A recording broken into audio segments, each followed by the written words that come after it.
Your mother opened that box on Christmas morning in 1979, pulled out a gadget shaped like something from a dentist's office, and announced it was going to change the way the family ate breakfast. It did not. It sat on the counter for a week, migrated to the back of a cabinet, and spent the next 40 years buried behind a fondue pot nobody used either. That happened with dozens of kitchen gadgets all through the 1970s and 1980s. Strange little contraptions that sliced things nobody needed sliced, heated things that were fine cold, and solved problems that did not exist until the commercial told you they did. One of them looked like a weapon. Another one promised to pit a cherry in under a second but could not get through a grape. And then there is the one that was basically a spring attached to a handle, sold by the millions, and not a single person who owned it could tell you what it was really for. Here are 60 of the strangest kitchen gadgets from the 1970s and 1980s that nobody uses anymore. Speaking of fridges, how did people preserve things before they came around? Because keeping everything in a prison of ice was not ideal either. See, in those times, people had mason jars with really airtight seals. These became essential for the produce and grocery of the time, which was always vegetables, jam, and jellies. Sometimes families, especially grandmothers, would use them for storing meat, and this symbolized how common canning became after the Great Depression and World War I. Preserving your harvest in a mason jar was about the best and smartest thing you could do for extending its shelf life by a good margin. A fun thing they used to do was water baths and pressure canning in mason jars, which was a big habit amongst gardeners and home chefs. Pull-down recipe holders were a clever invention that now feels like relics. Mounted under cabinets, they had little plastic arms that clipped onto recipe cards. Moms flipped through handwritten index cards, clipped one in place, and followed along while cooking. It kept the card out of spills and splatters, safe from the mess of flour and grease. The design was practical, even ingenious. Many kids remember standing on tiptoe to watch Mom clip in a card, squinting at the neat handwriting while the smell of dinner filled the kitchen. Sometimes the holders squeaked as they swung down, adding to the chorus of clattering pots and sizzling pans. Neighbors swapped recipes at church or school, and those cards often ended up clipped under the holder for a week straight. The little arms were surprisingly strong, gripping everything from grease-stained cards to pages torn out of magazines. It was a tiny touch that made the kitchen feel more personal, more lived in. But with cookbooks, magazines, and eventually digital recipes, the pull-down holder faded away. Still, for those who remember, it was an oddly comforting sight. A small helper that made cooking feel organized in a chaotic kitchen. Formaldehyde-treated wooden cutting boards were sold throughout the 1980s as hygienic alternatives to the older, untreated boards grandparents had used for generations. Manufacturers promised the chemical treatment prevented dangerous bacteria growth, making these boards safer for preparing raw meat, fresh vegetables, and everything families served for dinner. Homeowners bought them believing they were investing in healthier kitchens, trusting the labels that emphasized cleanliness and modern science. But formaldehyde does not simply vanish once it has been applied to wood. It off-gases slowly, releasing invisible fumes that irritate eyes, throats, and lungs with every single slice and chop. People developed headaches, skin rashes, and respiratory problems without ever connecting their symptoms to the cutting board beside the sink. Children helping with meal prep breathed these fumes at levels no one monitored at the time. When researchers linked formaldehyde exposure to serious health risks, including cancer, regulators cracked down on treated household products. Those cutting boards, once symbols of modern hygiene, were suddenly recognized as sources of invisible kitchen contamination. If your grandmother had a nutmeg grater drawer, you already know this was not about convenience. It was about pride. Tucked away like a secret compartment, this tiny wooden drawer usually had a built-in metal grater inside, fixed to the bottom or back wall. You would slide it open, pop in a whole nutmeg, and grate just enough to finish your pumpkin pie or rice pudding. It was oddly luxurious for such a tiny task. People swore that freshly grated nutmeg was leagues above the powdered kind from the store. And in kitchens that ran on rituals, this mattered. Nutmeg had a smell that meant something. Holidays, Sundays, A warm drink on a cold evening? It was the finishing touch, the kind of detail that showed you cared about flavor, not just filling bellies. One twist of that drawer and the kitchen felt instantly more personal. But as time went on, spice blends got pre-mixed, and the greater drawer seemed too specific for modern use. Most disappeared when newer cabinets came in. The metal rusted, the drawer warped, and eventually it was either nailed shut or tossed out with the old silverware. But once, it was a mark of a thoughtful kitchen, one where flavors came from effort, not a jar. Next time you taste store-bought eggnog, ask yourself, what tiny traditions did we leave behind? Electric can openers without blade guards were the futuristic kitchen gadgets that every 1970s household proudly displayed on the countertop, right next to the coffee percolator and the avocado green blender. The idea was thrilling. Press a lever, watch the can spin, and let the machine do all the work while you stood back feeling like you had stepped into the future of food preparation. Kids were mesmerized by the spinning motion and the sharp whirring sound, which naturally made them want to get as close as possible to the blade. The problem was that early models had exposed cutting wheels that kept spinning even after the can was removed, and fingers that reached in too quickly met a blade still hungry for something to slice. Emergency rooms documented a steady stream of deep cuts and injuries, serious enough to require stitches. Parents handed these machines to children as kitchen lessons, never imagining the blade could cause real damage. Once regulators demanded blade guards and automatic stop mechanisms, the old models were recalled and banned. It is almost laughable to imagine a kitchen appliance with an exposed spinning blade beside the sugar bowl, but nobody questioned it then. Gas ranges without proper ventilation requirements filled kitchens across the 1980s, their blue flames dancing beneath pots and pans while families cooked without ever opening a window or switching on an exhaust fan. People trusted these stoves completely, believing that gas was cleaner and more efficient than electric alternatives. The flames provided instant heat, precise control, and a cooking experience that felt professional and satisfying.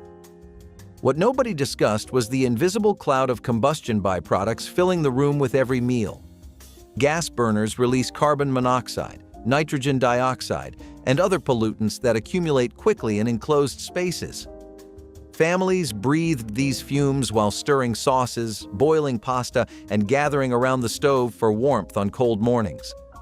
Children with developing lungs were especially vulnerable, though no one connected their coughs or headaches to the stove humming nearby. It took decades of research before regulators began requiring proper ventilation and warning labels for gas appliances. Modern kitchens now emphasize exhaust hoods and open windows, but for years, families cooked in rooms quietly filling with air no one should have been breathing.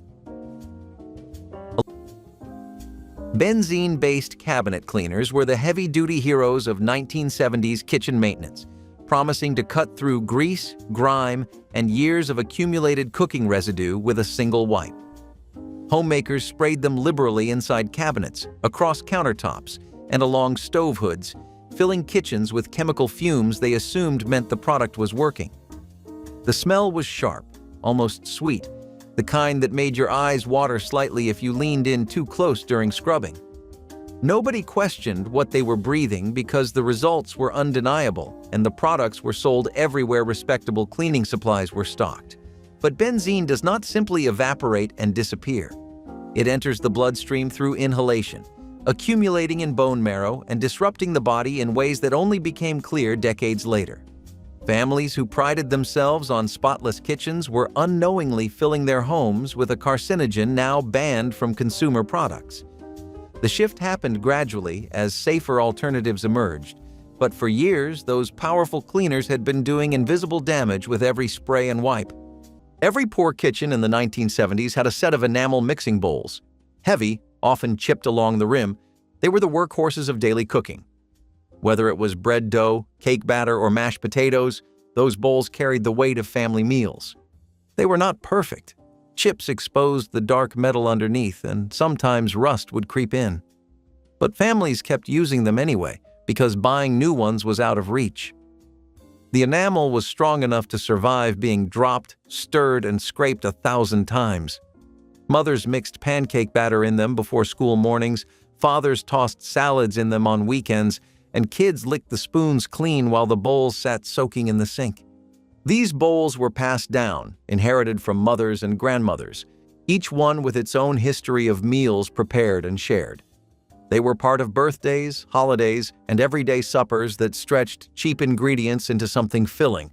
Enamel bowls were never about luxury. They were about tradition, durability, and making do. In poor kitchens, they proved that even worn tools could create meals that brought families together. And maybe that is the point. Chipped enamel did not ruin the food, it only made the story richer. Do you still remember the sound of a metal spoon scraping across enamel, echoing through a crowded kitchen? If you were a kid in the early 1970s, you probably remember the sound of clackers, the rhythmic click of two acrylic balls smashing together on a string. They were mesmerizing, addictive, and impossible to put down. Every playground echoed with that familiar clack, clack, clack of triumph. But fun quickly turned to fear when kids started showing up with bruises, cuts, and even eye injuries. The acrylic balls could shatter mid-swing, exploding into shards sharp enough to draw blood. Children compared the loudest clack to a badge of honor, competing to see who could swing them the fastest. But the harder they swung, the greater the danger. Tiny shards flew like shrapnel, sometimes slicing faces and arms. Parents called them toys, but in motion, they looked and sounded more like weapons. Parents panicked. Schools banned them. Yet for a brief moment, clackers were everywhere. Symbols of carefree childhood and the chaos of a decade that loved to experiment. Looking back, it is hard not to laugh at how dangerous, harmless fun once was. They were toys that taught a whole generation one unforgettable lesson. Sometimes excitement really can break in your hands. Wooden salad bowls and tongs weren't just for salads. They were symbols of hospitality. Every 1970s dinner party had one in the center of the table, piled high with iceberg lettuce and drenched in tangy dressing. Their rich wood grain gleamed under the glow of amber lights, the scent of oil and vinegar mingling with laughter and conversation. Every scrape of the tongs echoed across the table, a soundtrack to family stories and second helpings. The bowls soaked in flavor over the years, a little garlic, a touch of vinegar, a trace of countless dinners. They were polished and re-oiled like heirlooms, treasured not for beauty but for the meals they witnessed. The tongs clacked together like punctuation marks in conversations that lasted late into the night. The bowls absorbed years of flavor, a little olive oil and memory in every groove. Even when they dulled with time, no one ever threw them out. They aged the same way people did, with character. People treated them like fine china, even though they were often bought at the local department store. Families polished them carefully, passing them down like treasures. To serve salad from one was to serve warmth and welcome. These bowls captured the spirit of togetherness, the kind that lingered long after dinner was done. You did not need a dryer to get that fresh linen scent. Just a little sunshine, a backyard, and a sturdy clothesline. It is hard to describe the rhythm of laundry day without sounding like you are writing a lullaby. But that is exactly what it felt like. Quiet, measured, satisfying. Wooden clothespins clipped with a snap, each one holding up shirts, socks, and pillowcases like tiny victories in the wind. You would walk the line, pin by pin, with a wicker basket at your hip and maybe a little radio playing in the distance. And when the breeze came through, the sheets danced like they were performing just for you. Even kids found joy in ducking under the hanging clothes, running through like it was a maze built just for them. Sure, a clothesline was practical. It saved on electricity, and it was good for the planet before anyone talked about being green. But more than that, it made home feel alive. You could literally see your day's work swaying in the wind. And once everything came back inside, warm from the sun, it was folded into drawers that held something just as timeless and quietly beautiful. Delicate little treasures made of a strange kind of cloudy white glass. The vibrating weight loss belt was the fitness lie that refused to die. If you've ever seen old ads of women in high-waisted underwear standing on rubber mats while giant bands jiggled their torsos, you've seen this thing in action. The premise? Strap in, flip a switch, and let the machine shake the fat right off your body. No sweat, no work, just good old-fashioned mid-century delusion. These machines were everywhere, in basements, gyms, even spas, buzzing away like over-caffeinated washing machines. They had giant padded belts, chrome-plated stands, and sometimes even coin slots for public use. You'd stand there, vibrating violently, while pretending you were getting slimmer by the second. In truth, the only thing getting toned was your patience. They didn't actually do much. Sure, they increased circulation and gave your organs a thrill ride, but real fat loss? Not so much. Some users complained of dizziness, bruising, and what can only be described as shaken spine syndrome. And yet, people swore by them, probably because standing still while something did anything felt revolutionary at the time. Eventually, science caught up and crushed the dream, but for a while, jiggling your way to fitness was as American as TV dinners and shag carpet. And if a chrome-plated weight loss machine wasn't classy enough, the next invention added a little butler flair to your hallway. Harvest Gold was never meant to be subtle. It was loud, it was proud, and for one strange decade, it coated every surface of the American kitchen. Paired with avocado green or orange, it was not just a color, it was a statement. You would find it on fridges, ovens, mixers, even your mom's favorite Tupperware. Advertisements promised it would bring warmth and cheer. But step into a Harvest Gold kitchen today, and it feels less like nostalgia and more like stepping inside a mustard bottle. The brightness that once felt cheerful began to feel aggressive, like a room that never let you relax. It faded fast, stained easily, and always seemed to clash with whatever came after. Like avocado green, it was an attempt to blend nature and futurism, and it failed at both. Once natural light hit a Harvest Gold refrigerator, the whole room seemed to glow with the hue of old mustard. Families tried to modernize around it, but nothing could mute the glare. And when the 80s arrived with chrome and pastels, Harvest Gold became the aesthetic equivalent of showing up in bell-bottoms to a wedding. Still, at least it stayed in its own space. The next design trend went everywhere and reflected everything. Carbon tetrachloride fire extinguishers were considered the most advanced household safety tool available, and their reputation was earned through sheer effectiveness. When flames erupted, you released a liquid that smothered fire faster than water, powder, or foam ever could. Scientists today recognize the smothering mechanism as remarkably efficient because carbon tetrachloride displaced oxygen so completely that flames died almost instantly. Grandparents kept these extinguishers under sinks and near stoves, believing they held the best protection available. The speed was what people loved, watching a dangerous flare-up vanish in seconds with a single burst. But nobody understood what happened when that liquid hit extreme heat. It transformed into phosgene gas, a substance so toxic it was used as a chemical weapon in earlier wars. Families who rushed to extinguish kitchen fires inhaled something far deadlier than the flames, unaware that each breath carried a hidden threat. When regulators connected the dots, these extinguishers were replaced with safer alternatives that worked slower but did not poison the people they protected. The engineering was brilliant, the chemistry lethal. Vintage Tupperware was particularly popular in the 1950s and 1960s, and it was known for three things. It was practical, so you could get a lot of use out of it. The designs were fresh, new, and very chic, and they had a sense of style and identity with their use of bright colors. Palettes like mint green and pink were common in the 50s, and most Tupperware also came in stronger, warmer colors like mustard yellow, turquoise, and orange. This led to households always having the chance to design their kitchen and eating space however they wanted, down to the forks, spoons, and bowls, and there was just a lot more variety than you would find today. If somebody said they were bringing out the fancy stuff, you could always be sure you would get some pretty-looking cutlery. Formica counters with boomerang patterns were the definition of retro cool. Bright laminates covered in swirls and curved shapes turned kitchen counters into works of art. The boomerang design, with its playful arcs and atomic age flair, felt futuristic in the 50s and 60s. It was affordable, easy to clean, and colorful in a way stone or wood never could be. Kitchens in pastel pinks, blues, and greens paired perfectly with the wild counter patterns.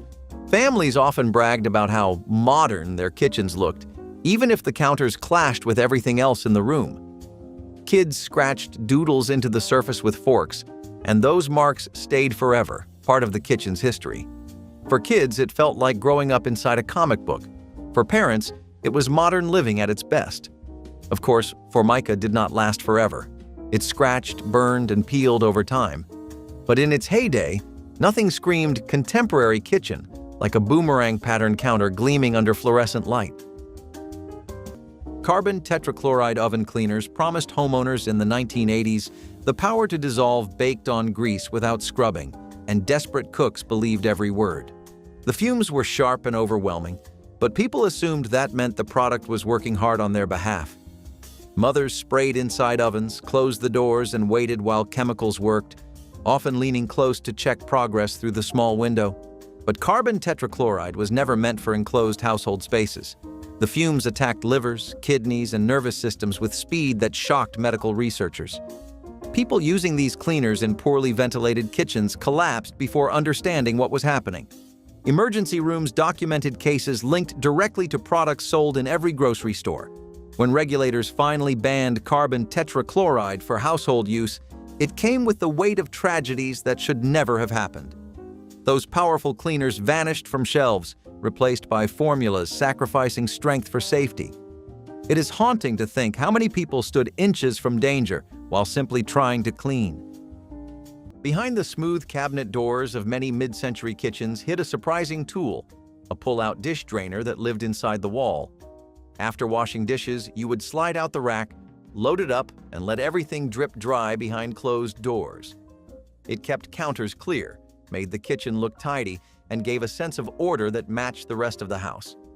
Some even had small trays underneath to catch the water. It was not about hiding the mess. It was about making space feel peaceful. When plastic racks and countertop drainers became standard, these hidden drying systems quietly disappeared.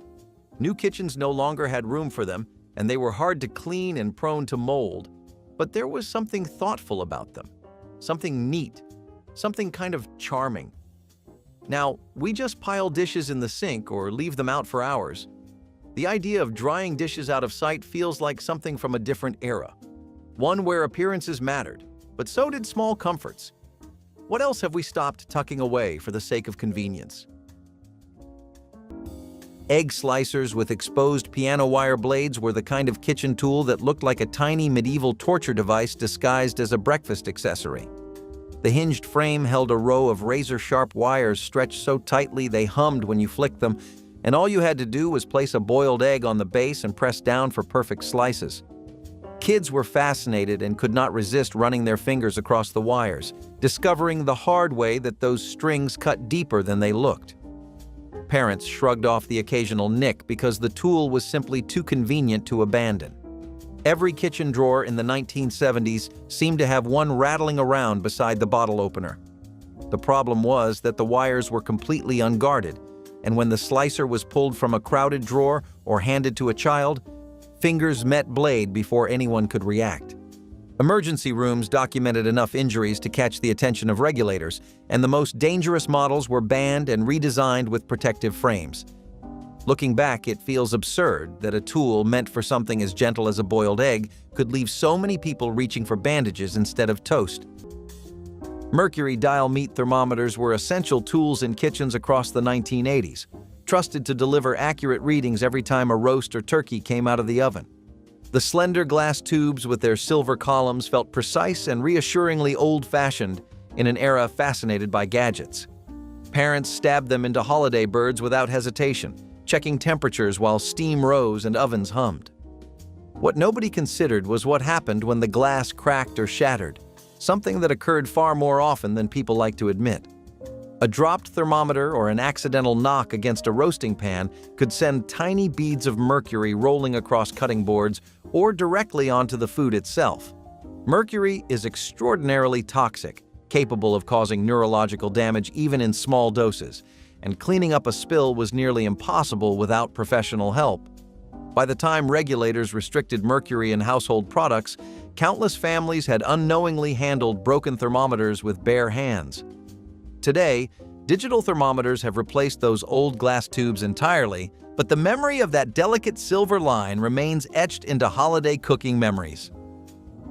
Chlordane ant and roach sprays were the nuclear options of 1970s pest control, promising to eliminate infestations with a single application that kept working for months after the can was empty. Families sprayed them along baseboards, inside cabinets, and around any crack where insects might enter, filling kitchens with chemical fog they believed would dissipate harmlessly. The product worked exactly as advertised, killing pests on contact and leaving residues that continued killing for years. That persistence was the problem. Chlordane did not break down, did not wash away, and did not stop being toxic just because the insects were gone. It seeped into floors, walls, and the very structure of homes, creating contamination that lingered for decades. Families lived in houses saturated with a pesticide now known to cause serious health effects with prolonged exposure.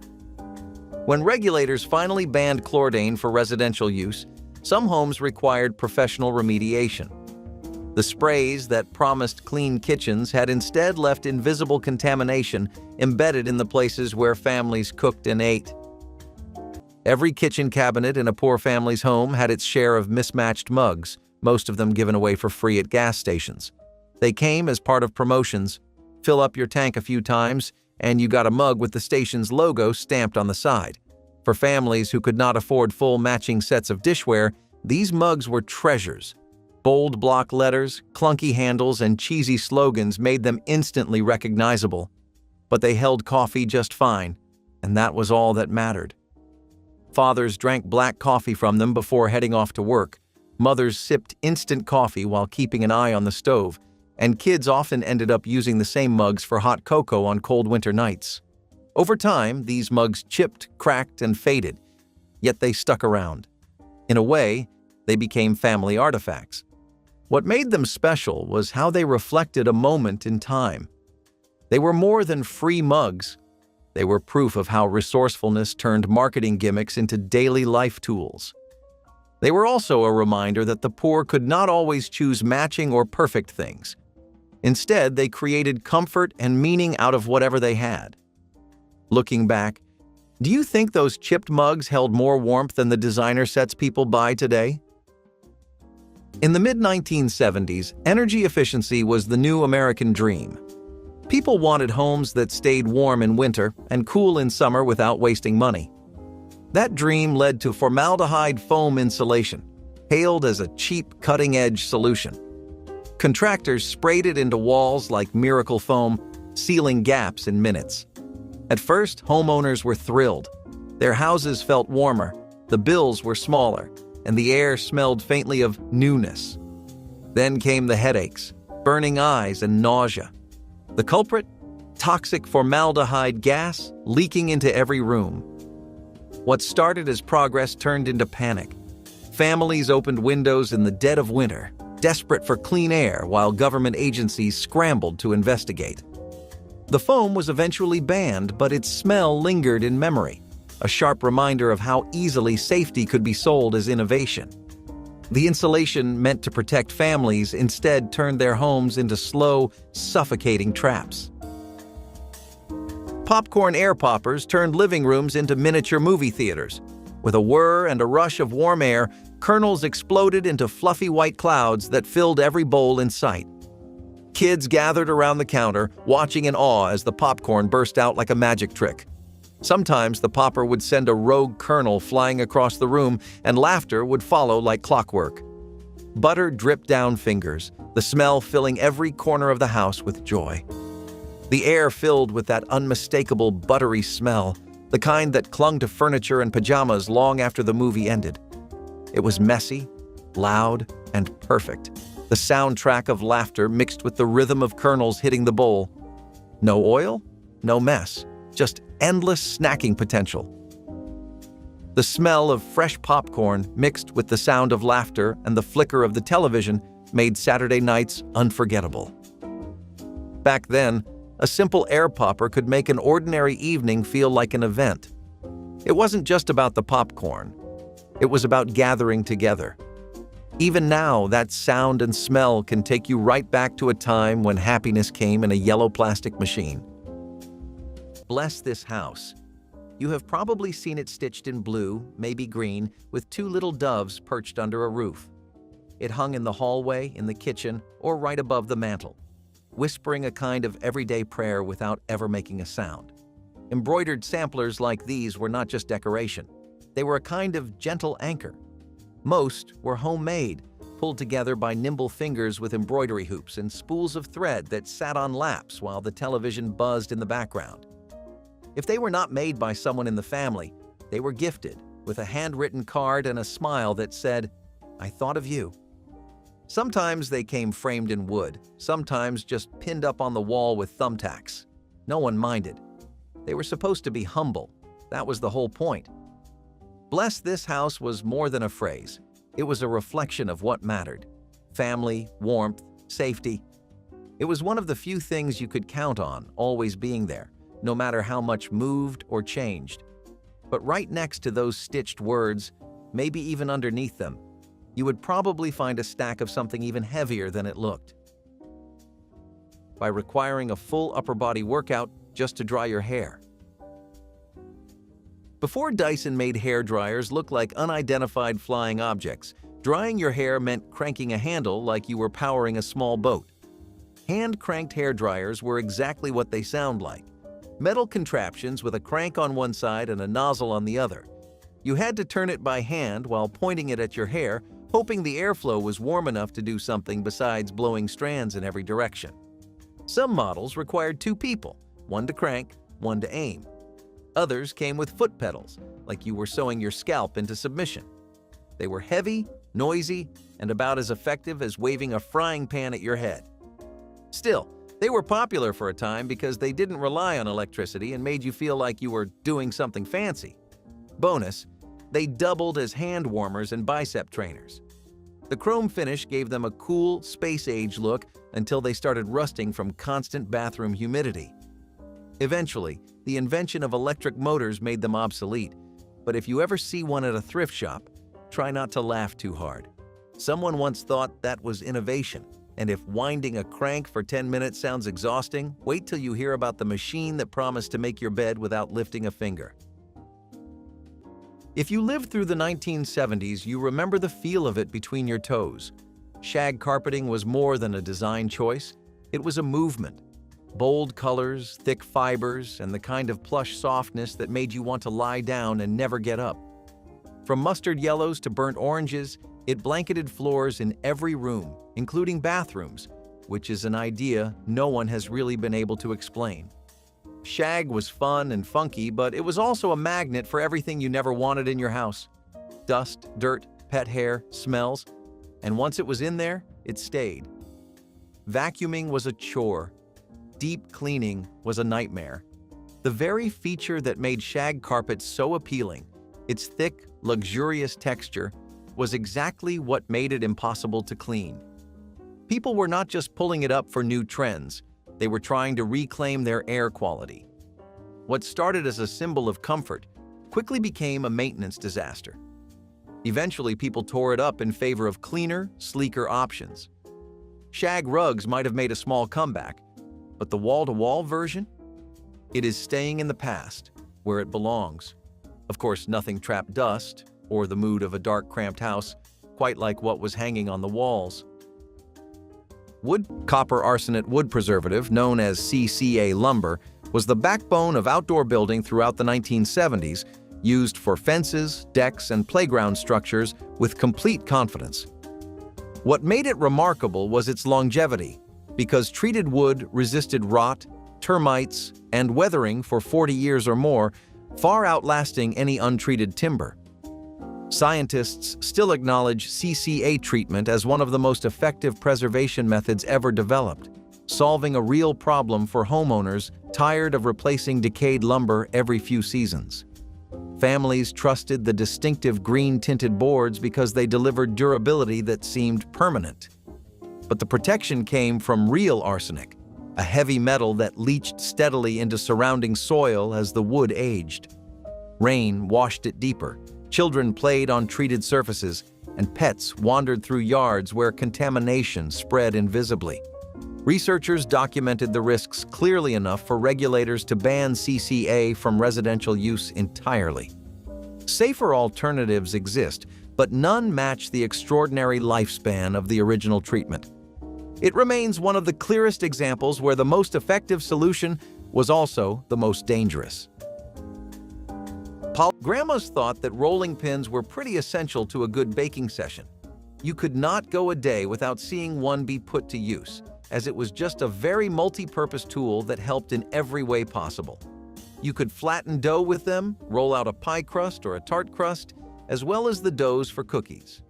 You could get cookie dough to a very precise thickness with a rolling pin, and many a wonderful batch of gingerbread, shortbread, and red velvet cookies, which were really popular back then, were rolled out thanks to these pins. In the hands of an amateur, they may not be the best tool, but in the hands of a veteran home chef that has been rolling and baking for most of their life, there was arguably no tool better than these pins. If you even needed to make croissants, puff pastry, or donuts, you could use rolling pins. And if you wanted to save a little on birthday costs by baking a cake at home, that was pretty easy thanks to a grandma who knew how to work a pin. Built-in wall phones with 20-foot cords were the lifeline of the kitchen. Mounted to the wall, they often became the command center of the household. Moms cooked while cradling the receiver on their shoulder, stretching that cord across the room as kids ducked underneath. The cords twisted into impossible knots, dangling and bouncing as conversations went on. Privacy? Forget it. Everyone in the house could hear your call, no matter how far you stretched. Kids turned those cords into jump ropes or played limbo under them while moms scolded them to stay out of the way.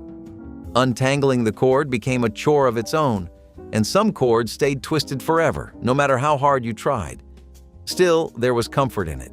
The phone was always there, always ringing, always part of the daily kitchen soundtrack.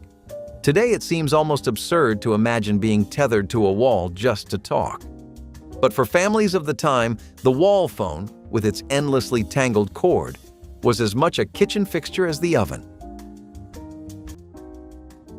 Lead-glazed ceramic mixing bowls were colorful staples of 1980s kitchens, sitting on counters with patterns ranging from cheerful florals to bold geometric designs that seemed perfectly modern. People loved the solid weight of them, how sturdy and reliable they felt during holiday baking marathons or ordinary weeknight meal prep after long days. Mothers mixed cookie dough, whisked salad dressings, and stored leftovers in these bowls without ever questioning what lurked beneath the shiny decorative surface. But the glazes that made these bowls so beautiful often contained lead, and acidic foods like tomato sauce slowly pulled that lead directly into the meal. Families consumed trace amounts with every serving, completely unaware that something so ordinary could be quietly dangerous. Children absorbed lead quickly, and effects on developing brains were severe and sometimes permanent. When testing revealed widespread contamination, regulators demanded changes that pulled the worst offenders from store shelves entirely. Today, those cheerful bowls are collector's items, admired but never used for food again. It is haunting to realize how many batches of holiday cookies carried more than sugar into growing bodies. There was a time when flour was not just something you kept in a bag in the pantry. In the mid-20th century, many kitchens came with a built-in flour bin right in the counter, an aluminum drawer that pulled out like a bread box and held pounds of flour at once. At the bottom of that bin, a small metal crank-operated sifter attached directly to the front panel.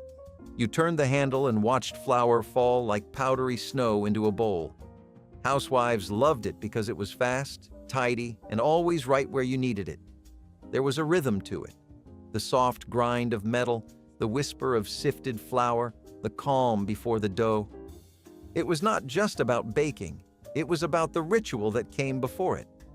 But as kitchens got sleeker and flour got sold in resealable paper bags with built-in spouts, this feature disappeared. New cabinets were built without them, and most people never even noticed. Today, the few remaining ones are either sealed shut or filled with junk no one wants to deal with.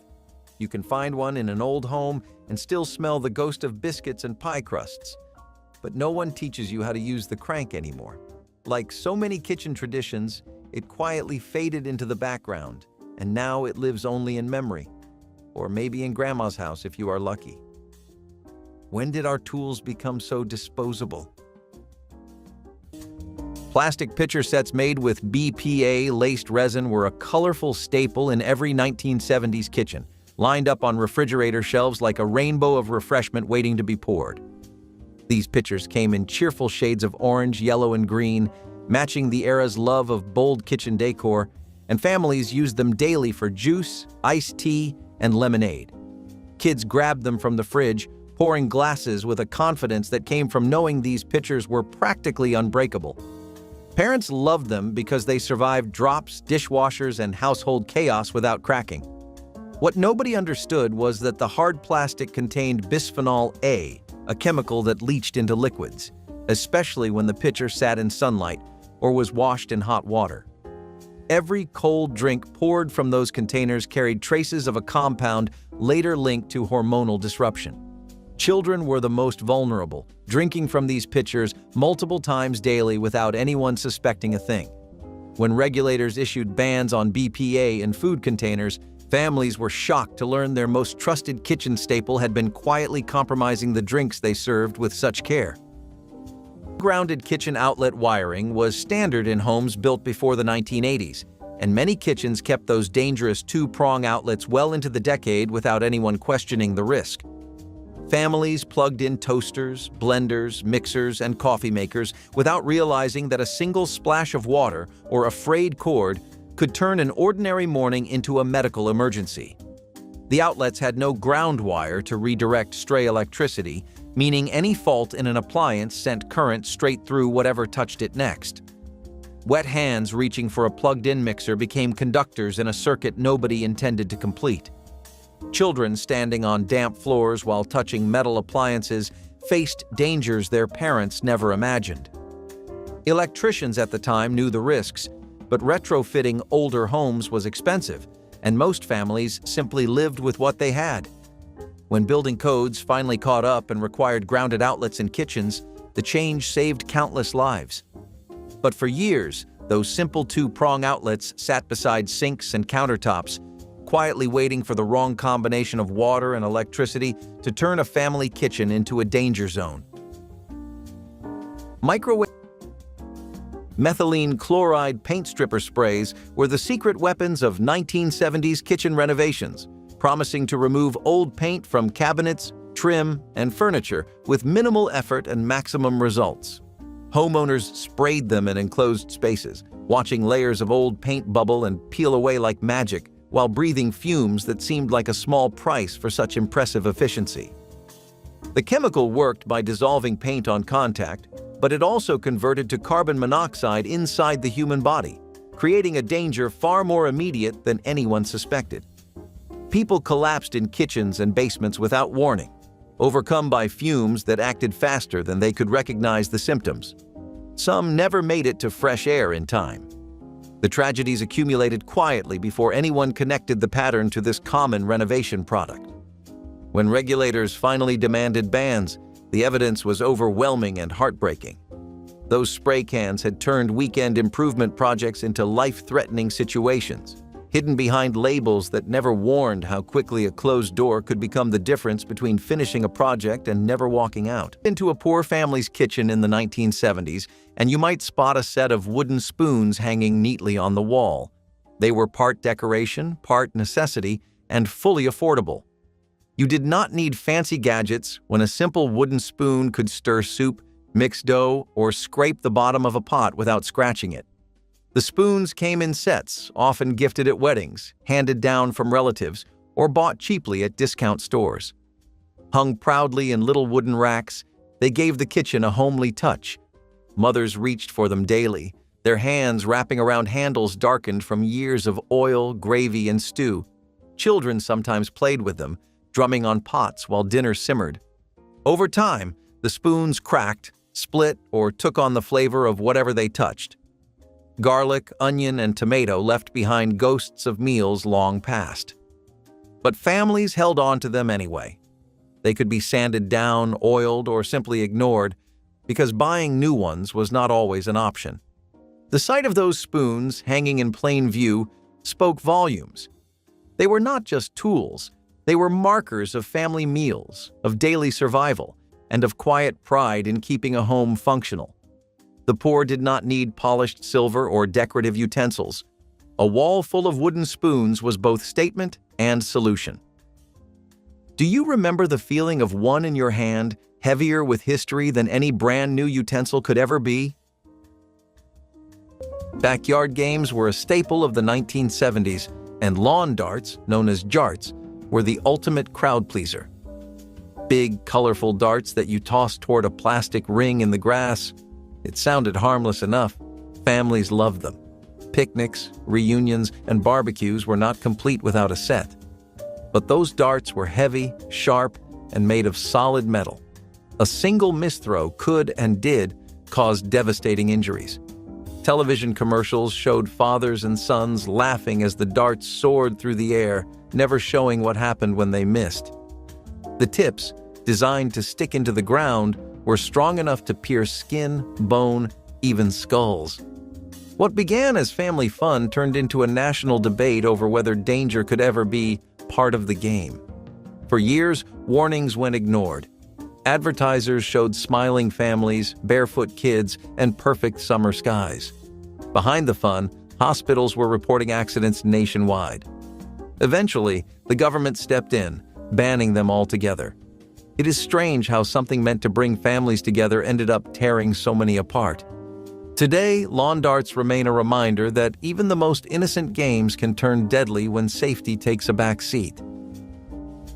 Plastic floor runners were the ultimate paradox of 1970s homekeeping, meant to protect but impossible to love. Clear and ridged, they stretched across shag carpets like invisible armor, guarding every inch from dirt and footprints. They squeaked under socks, jabbed at bare feet, and somehow never stayed flat.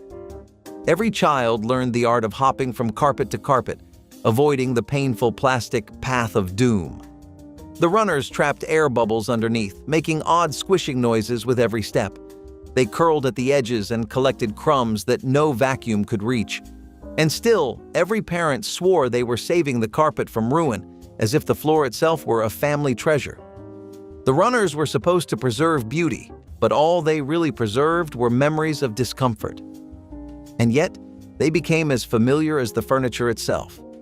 A sign that someone cared, maybe a little too much. Still, every parent swore by them, convinced that no guest should ever touch the sacred carpet underneath. They were a mark of pride, proof that a home was spotless, even if it didn't feel that way. Walking across one barefoot was a test of endurance. Surviving it was a childhood rite of passage. Today, they're remembered with both laughter and pain, a relic of when protection meant never actually feeling at home. It is one of those things you either remember vividly or think you dreamed up. The knitted toilet paper cover doll, a plastic doll torso with a crocheted dress that draped down to hide a spare roll of toilet paper. It sounds ridiculous because it was. And yet, there it sat, on the back of the toilet tank or perched on a shelf, proud as could be. Sometimes her dress matched the bathroom towels. Sometimes it had ruffles for days. These were made by hand, by mothers, grandmothers, maybe even that neighbor who sold them at the church bazaar. You did not question their existence. They were just there, like wallpaper or toothpaste. But looking back, they were something more. They were a little dose of dignity, a way to take something as mundane as toilet paper and give it a bit of ceremony. Because in those days, nothing in the house was too small to care about. And even the most modest bathroom became a showroom of love, creativity, and crochet patterns. It was homemade charm in its purest form. And just down the hall, maybe right in the corner of the living room, was another sign that company was coming, and the grown-ups were getting ready for something special. Before frost-free fridges became a thing, people used refrigerator defroster guns, yes, guns, to wage war on frozen shelves. These handheld tools looked like ray guns from a 1950s sci-fi film, complete with plastic triggers, bright-colored casings, and metal nozzles that blasted hot air like a mini dragon breath. Their entire purpose was to melt away the inches of ice that would build up inside your fridge and freezer every few weeks. You'd plug it in, aim it at the frost like you were zapping aliens, and hope it didn't short-circuit halfway through. They got hot. Too hot. The cord would overheat, the nozzle would sizzle, and if you left it too close to the plastic lining, melt city. Some even had temperature dials, though low and high often felt identical, both capable of boiling your fingerprints clean off. They were wildly dangerous, shock-prone, and weirdly addictive to use. People loved them because they were faster than boiling water and less messy than chiseling ice with a butter knife. But as soon as frost-free models hit the market, these blaster guns were quietly tossed into drawers and yard sales, relics of a Cold War fought one fridge at a time. And after all that manual labor, you'd think the next invention would help you relax? How about a fresh cup of coffee served before you even open your eyes? At some point, someone decided mirrors did not belong on just the walls of dance studios. They belonged in your living room too. Mirrored walls were supposed to open up small spaces and reflect natural light. What they actually did was double your clutter, amplify fingerprints, and make your guests deeply uncomfortable. People would walk past their own reflections during dinner, trying not to make eye contact with themselves. The idea was chic. The reality was cold, clinical, and impossible to keep clean. What was meant to make your room look bigger ended up making it look busier, messier, and 10 times more high maintenance. And once one mirror cracked or peeled, the illusion of glamour shattered instantly. Every smudge, every streak, every greasy fingerprint stood out like graffiti. If you tried to hang art on them, you ended up with a framing nightmare. And if one cracked, it did not just ruin the wall, it shattered the illusion entirely. Mirrored walls were the visual equivalent of trying too hard, and as it turns out, they were not even the most fragile design feature of the decade. That title belonged to something hiding right above your head. Real lead tinsel for Christmas trees was one of those decorations that did something no modern version has ever replicated. The strands were heavier than plastic, which meant they hung perfectly straight, catching every flicker of light and sending it bouncing across the room like a frozen waterfall. Scientists today acknowledge that the weight of lead tinsel was a genuine engineering advantage because it draped with a natural elegance that lightweight alternatives cannot imitate. Families in the 1970s loved how effortlessly it transformed even the simplest tree into something spectacular, and kids ran their fingers through the strands without a worry. Nobody thought about toxicity. People trusted it because it worked beautifully and cost almost nothing. But lead is a cumulative poison, building silently in the body, especially dangerous for children who touched it and placed their hands near their mouths. Once regulators connected the shimmer to serious health risks, the bans came swiftly. Every plastic imitation tries to capture that drape, but none come close. It is a strange legacy, knowing the most beautiful version of a simple decoration was also the one that could quietly cause the most harm. Butter curlers were another little trinket that saw a lot of use in most households, thanks to the simple benefits of life it would let you enjoy, like very pretty-looking butter. Some home chefs were much more focused on presentation, decoration, and maintaining the ambiance with the look of their food than others. They always had butter curlers handy because at formal meals or dinner parties, this elevated the entire mood because of how good it could make your food look. Homes that had hosting and entertaining as a priority always had curlers around, and nowadays some still use them because of the flexibility it gives you. With butter curlers, you could get more controlled and moderate curls of butter out instead of large spreads that really burned through your stock and had you running to the grocer's again and again. Faux brick or stone backsplashes were another strange fad. Made of plastic or thin panels, they promised the look of rustic brick at a fraction of the cost. Families eager to copy the country kitchen style of the 60s installed them by the millions. The result? A wall that looked real from a distance, but up close felt like flimsy plastic. Still, the idea caught on. They were easy enough for dads to install on a weekend, and suddenly every home had its own rustic charm. But over time, they peeled, warped, and sometimes even smelled strange, especially near the stove. Magazines praised them as stylish, affordable, and easy to install. For kids, they were just another backdrop to family meals, unnoticed until the panels began to crack or warp. Today, faux brick is often mocked, but back then, it was an attempt to bring warmth and character into kitchens on a budget.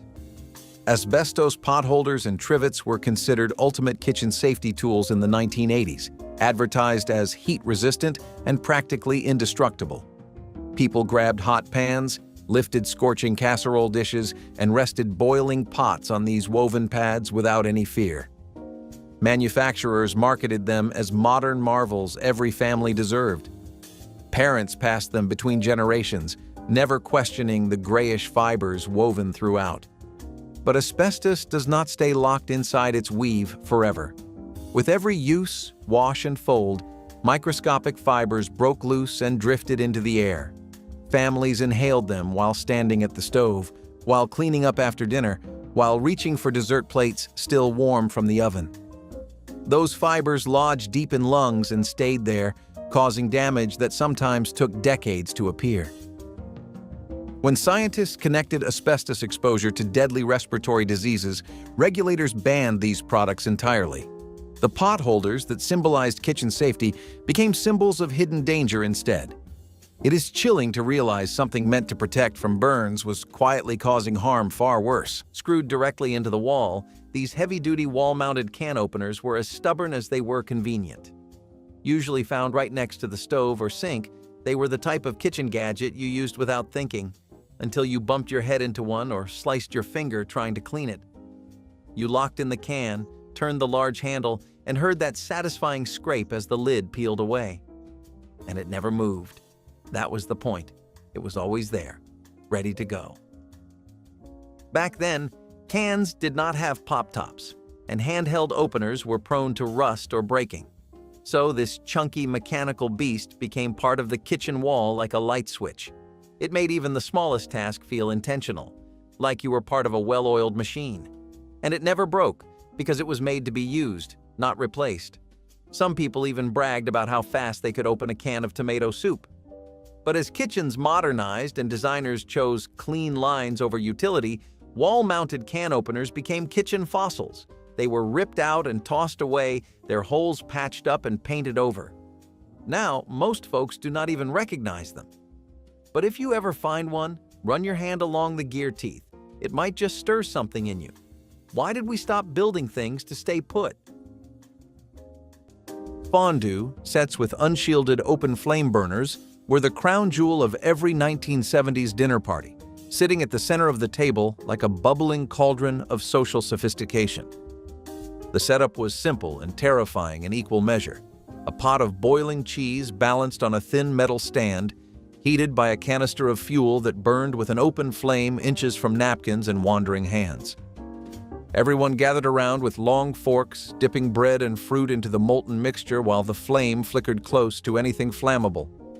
Kids reached across with skewers that dripped hot cheese onto tablecloths and bare arms. Spills were common, burns were shrugged off, and the occasional flare-up when fuel was refilled mid-party was treated as entertainment rather than emergency. Nobody considered that an open flame surrounded by overexcited children was a recipe for disaster. Today, unshielded open flame tabletop burners are banned under fire safety codes, and fondue sets use electric heating elements instead. But the memory of that wobbly flame lighting up a crowded dinner table still flickers warmly for anyone who survived the era unscathed. Plastic cutting boards with toxic dyes were common fixtures in 1980s kitchens, offered in rainbow colors that made food preparation feel more organized and stylish. Families assigned different colors to different tasks, using red for meats, green for vegetables, and yellow for poultry, believing they were practicing smart kitchen hygiene. The boards were lightweight, affordable, and easy to clean, making them seem like the obvious choice over heavier wooden alternatives. What nobody questioned was what happened when sharp knives scored deep grooves into the plastic, and those colorful dyes began transferring onto food. The pigments used in many of these boards contained chemicals never intended for food contact, and repeated cutting created perfect channels for contamination. Families sliced tomatoes, diced onions, and carved roasts on surfaces that slowly released harmful substances with every meal. It took years for safety standards to catch up, eventually requiring food-safe dyes and stricter testing for any product meant to touch ingredients. Those cheerful rainbow boards have since been replaced by safer options, but they remain a reminder of how easily danger hid inside everyday kitchen tools. Unshielded microwave ovens were the technological marvels that every 1970s household wanted to own, promising to revolutionize cooking with invisible waves that heated food in minutes instead of hours. Families gathered around these humming metal boxes with a mixture of awe and curiosity, watching through small windows as leftovers spun on turntables. But early models were rushed to market before anyone fully understood how to contain the energy pulsing inside them. Doors sealed poorly, shielding was inconsistent, and radiation leaked through gaps that manufacturers had not yet learned to prevent.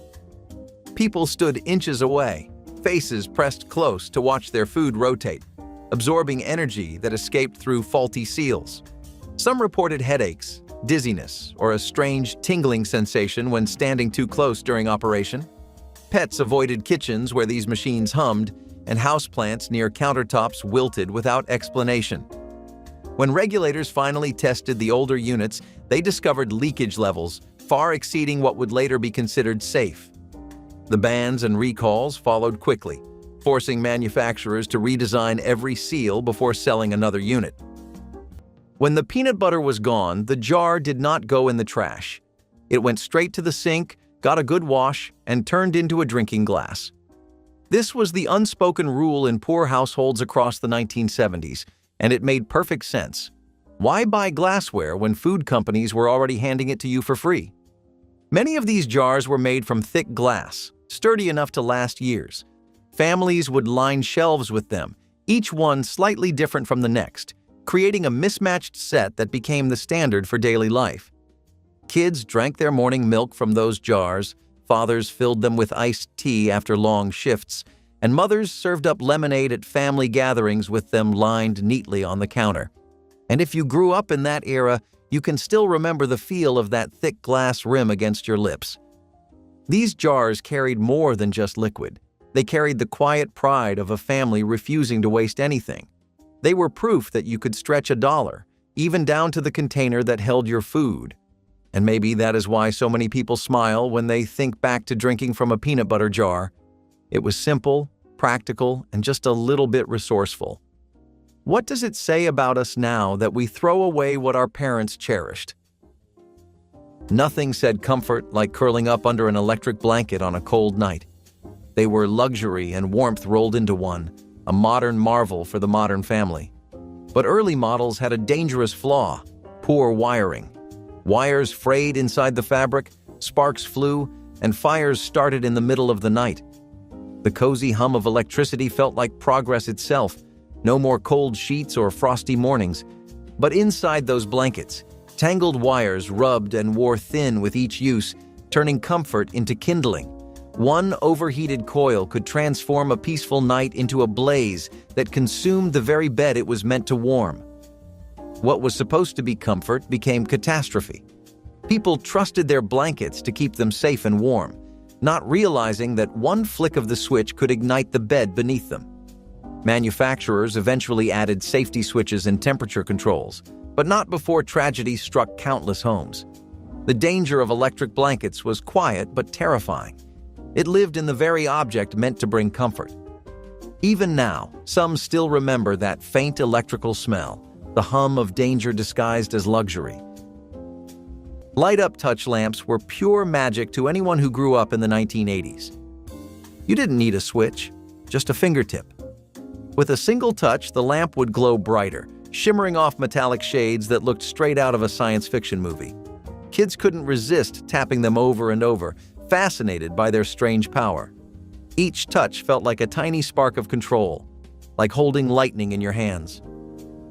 The gentle hum and glowing metal made even the darkest bedroom feel like a space station. They made even bedtime feel like a science experiment. A soft hum, a gentle flash, and a sense of wonder that never quite faded. For many kids, it was their first brush with technology that actually listened to them. They lit bedrooms and living rooms alike, humming softly as though alive. There was something futuristic and comforting about them, a small taste of wonder in everyday life. For many, those lamps symbolized modern living, the future, right there on your nightstand. Today, their warm glow feels like a portal back to the past, when technology still amazed us in the simplest ways. A book so important, you barely dared to open it. But when you did, the past came tumbling out. The family Bible. You did not mess with it. You did not rest your coffee mug on it. You did not doodle in the margins. That book held more than scriptures. It held the very record of your family's life. Inside the front cover, handwritten in careful cursive, were the names of people you had never met but somehow loved anyway. Great uncles, cousins lost too young, births marked with joy, deaths with a little cross next to the date. It was like holding a time capsule that smelled faintly of dust and furniture polish. This Bible usually lived on the coffee table or in a drawer of the china cabinet, sometimes displayed openly, sometimes tucked away, but always within reach. If a visitor asked about it, someone would proudly bring it out, flip through the delicate pages, and point to names with a reverence that felt sacred. It was not just a book. It was memory stitched into paper. And it reminded everyone in the house where they came from. Of course, not everything preserved in the home was so formal. Some heirlooms were made of metal, covered in paint, and sat quietly next to the toilet like it was the most natural thing in the world. In the 1950s, having a shoe polishing cabinet with a built-in buffer made you feel like royalty, or at least like someone who knew how to keep their loafers shiny without lifting a finger. These cabinets were usually tucked near the front door, inside closets, or even in hotel lobbies. Shaped like tiny wooden footstools, they looked harmless, until you opened them to reveal spinning brushes, polish dispensers, and enough mechanical parts to qualify as low-key weapons. You'd press your foot onto the base, push a button, and the brushes would whirl into action like caffeinated squirrels. One brush cleaned, one buffed. The third one, well, that one could polish your shoe and sand down your ankle if you weren't careful. Some models had foot sensors. Others required a foot pedal that you operated like a sewing machine. They came in polished mahogany, avocado green, and of course, chrome. For extra flair, high-end versions played music while buffing. Really, this was self-care, 1950s style. Unfortunately, they weren't always safe. The motors overheated, the brushes wore down to bare wires, and let's just say shoelace entanglement was a real thing. Eventually, people realized that a rag in 10 seconds worked just as well without risking bloodshed. And just when you thought polishing your shoes was the height of home luxury, along came the gadget that crushed ice like it owed you money. If your eyes ever hurt walking into a 1970s kitchen, the culprit was probably the floor.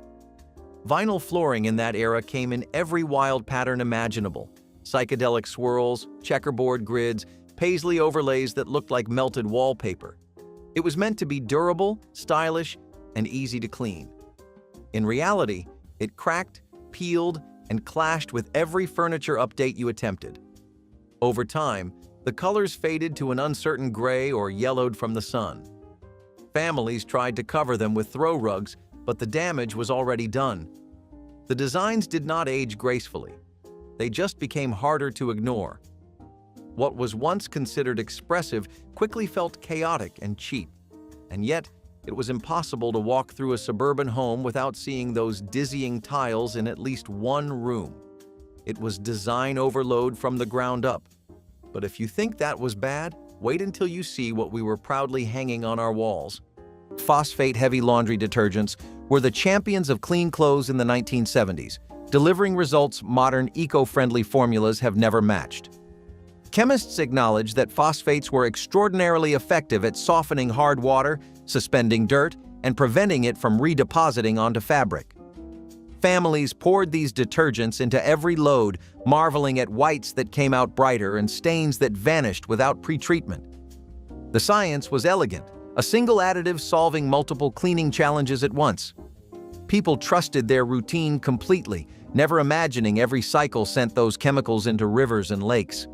Phosphates acted like fertilizer for algae, triggering massive blooms that choked waterways, depleted oxygen, and devastated aquatic life. Entire ecosystems collapsed while families unknowingly contributed load after load. When environmental agencies linked the damage to detergent runoff, bans arrived swiftly. Reformulated versions work adequately, but anyone who remembers how effortlessly phosphate formulas handled tough loads knows the cleaning power was never fully replaced. It is one of those cases where the best product caused damage far beyond the home. We are quite sure that this is a universal human experience that everyone has gone through at this point, whatever corner of the planet you may be from. Sometimes you have to sew something yourself. You ask your mom where the supplies are. She points you to your grandmother, who enthusiastically pulls out a biscuit tin or container of sweets. Maybe you get a little excited and jumpy, as naturally everyone would at the sight of a free sugar rush, but when she pops the lid open, all you see are sewing supplies. Did you ever wonder why they did this? Besides the obvious reason for recycling and reusing things to avoid any unnecessary spending, these tins were also significantly durable and lasted a long time. They were usually always the perfect size as well, and it was as if they were meant to be a permanent home for sewing supplies. Spools of thread, thimbles, needles, and sharp objects all would hold in one box while being very easy to grab when you needed it. Once you were done, you could just put everything back. Gold ovens were the bold rival of avocado green. If you walked into a kitchen in the 1970s, you were almost guaranteed to find one or the other. Harvest Gold was a warm, mustard yellow shade meant to represent optimism and sunshine. It looked sleek in magazine spreads, glowing beneath overhead lights. But in real life, it was a lot of yellow. Some families even joked that everything they cooked looked like it had been dipped in mustard because of the oven's glow. The color was so strong that it often clashed with other kitchen shades, yet people kept buying it because it felt modern. Families gathered around meals cooked in these ovens, their golden color casting an odd glow on every casserole dish. For many, the shade became tied to the smells of meatloaf, pot roast, and Sunday dinners. It was cheerful, yes, but it aged quickly. Within a decade, Harvest Gold went from trendy to tacky, yet no one can deny its place in history, a color that defined the kitchens of an entire generation. Aluminum cookware with untested non-stick coatings was the pride of every 1980s kitchen, promising easy cleanup and perfectly golden pancakes without scrubbing burnt residue from the bottom of every pan. Families loved these lightweight pans because they made cooking feel effortless, and advertisers swore the surfaces were perfectly safe for daily use. Mothers trusted them for morning eggs and evening stir-fries, genuinely believing they were preparing meals with the best technology available. But those early coatings were never properly tested for what happened when they overheated during normal cooking. When temperatures climbed too high, the surface began breaking down, releasing invisible fumes that caused dizziness, nausea, and difficulty breathing. Pet birds in kitchens sometimes died from exposure before anyone realized the deadly connection. Scientists eventually discovered these fumes contained compounds causing serious respiratory damage with repeated exposure. Regulators banned the most dangerous formulations, forcing manufacturers to reformulate their products. It is unsettling to realize how many family meals were prepared on surfaces quietly releasing toxins into the air. It is hard to explain to someone today why there would be an ironing board in the kitchen. But for generations of American homemakers, ironing while cooking made perfect sense. You could press shirts while pasta boiled. The ironing board lived behind a narrow cabinet door, usually next to the fridge or near a pantry wall. You would open the latch, fold it down, and start ironing right there on the linoleum. It made the kitchen feel like a command center. Meals, laundry, homework, all happening at once. Some were even wired with built-in sockets, so you could plug in your iron without running cords across the room. There was something deeply efficient and strangely comforting about handling both dinner and dress shirts in the same breath. It made the kitchen feel like the heart of everything, not just the place where food was made. It sounds absurd now, but back then it was the ultimate multitasker's dream. Eventually, fashion changed, and so did fabrics. Permanent press clothing came along, and ironing became less of a daily ritual. Builders stopped including these wall units, and the ones that remained often jammed or collected dust. Today, a recessed ironing board in the kitchen wall feels like something out of a time capsule. You can still see the outline on painted-over cabinet doors in old houses. But no one's waiting on the kettle while smoothing out their slacks anymore. What else have we quietly stopped doing? Ceramic crock pots glazed with lead-based paint were some of the most trusted kitchen companions in the 1970s, simmering stews, soups, and casseroles for hours while families went about their day. The pots came in gorgeous, earthy tones: harvest gold, avocado green, and burnt orange, colors so perfectly 70s they practically came with a shag carpet warranty. People loved how the thick ceramic held heat evenly and made every meal taste like it had been cooking since morning. What nobody realized was that the beautiful glazes contained lead, and as the crock pot heated for hours, that lead slowly leached into the food inside. Families served these meals to children and guests without concern because the pot looked wholesome and harmless. The longer the food cooked, the more lead seeped in, turning a convenience into a quiet contamination source on the counter.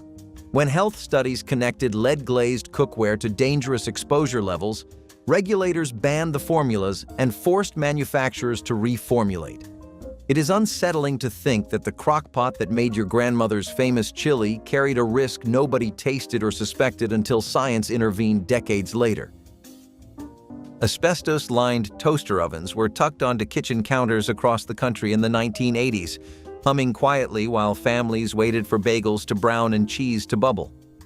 These compact appliances felt like miracles of convenience, small enough to fit anywhere and powerful enough to handle almost any quick meal.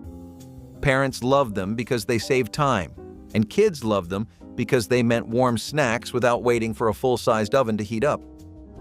What nobody thought about was the material lining the interior walls, a heat-resistant layer designed to protect the outer casing from scorching temperatures.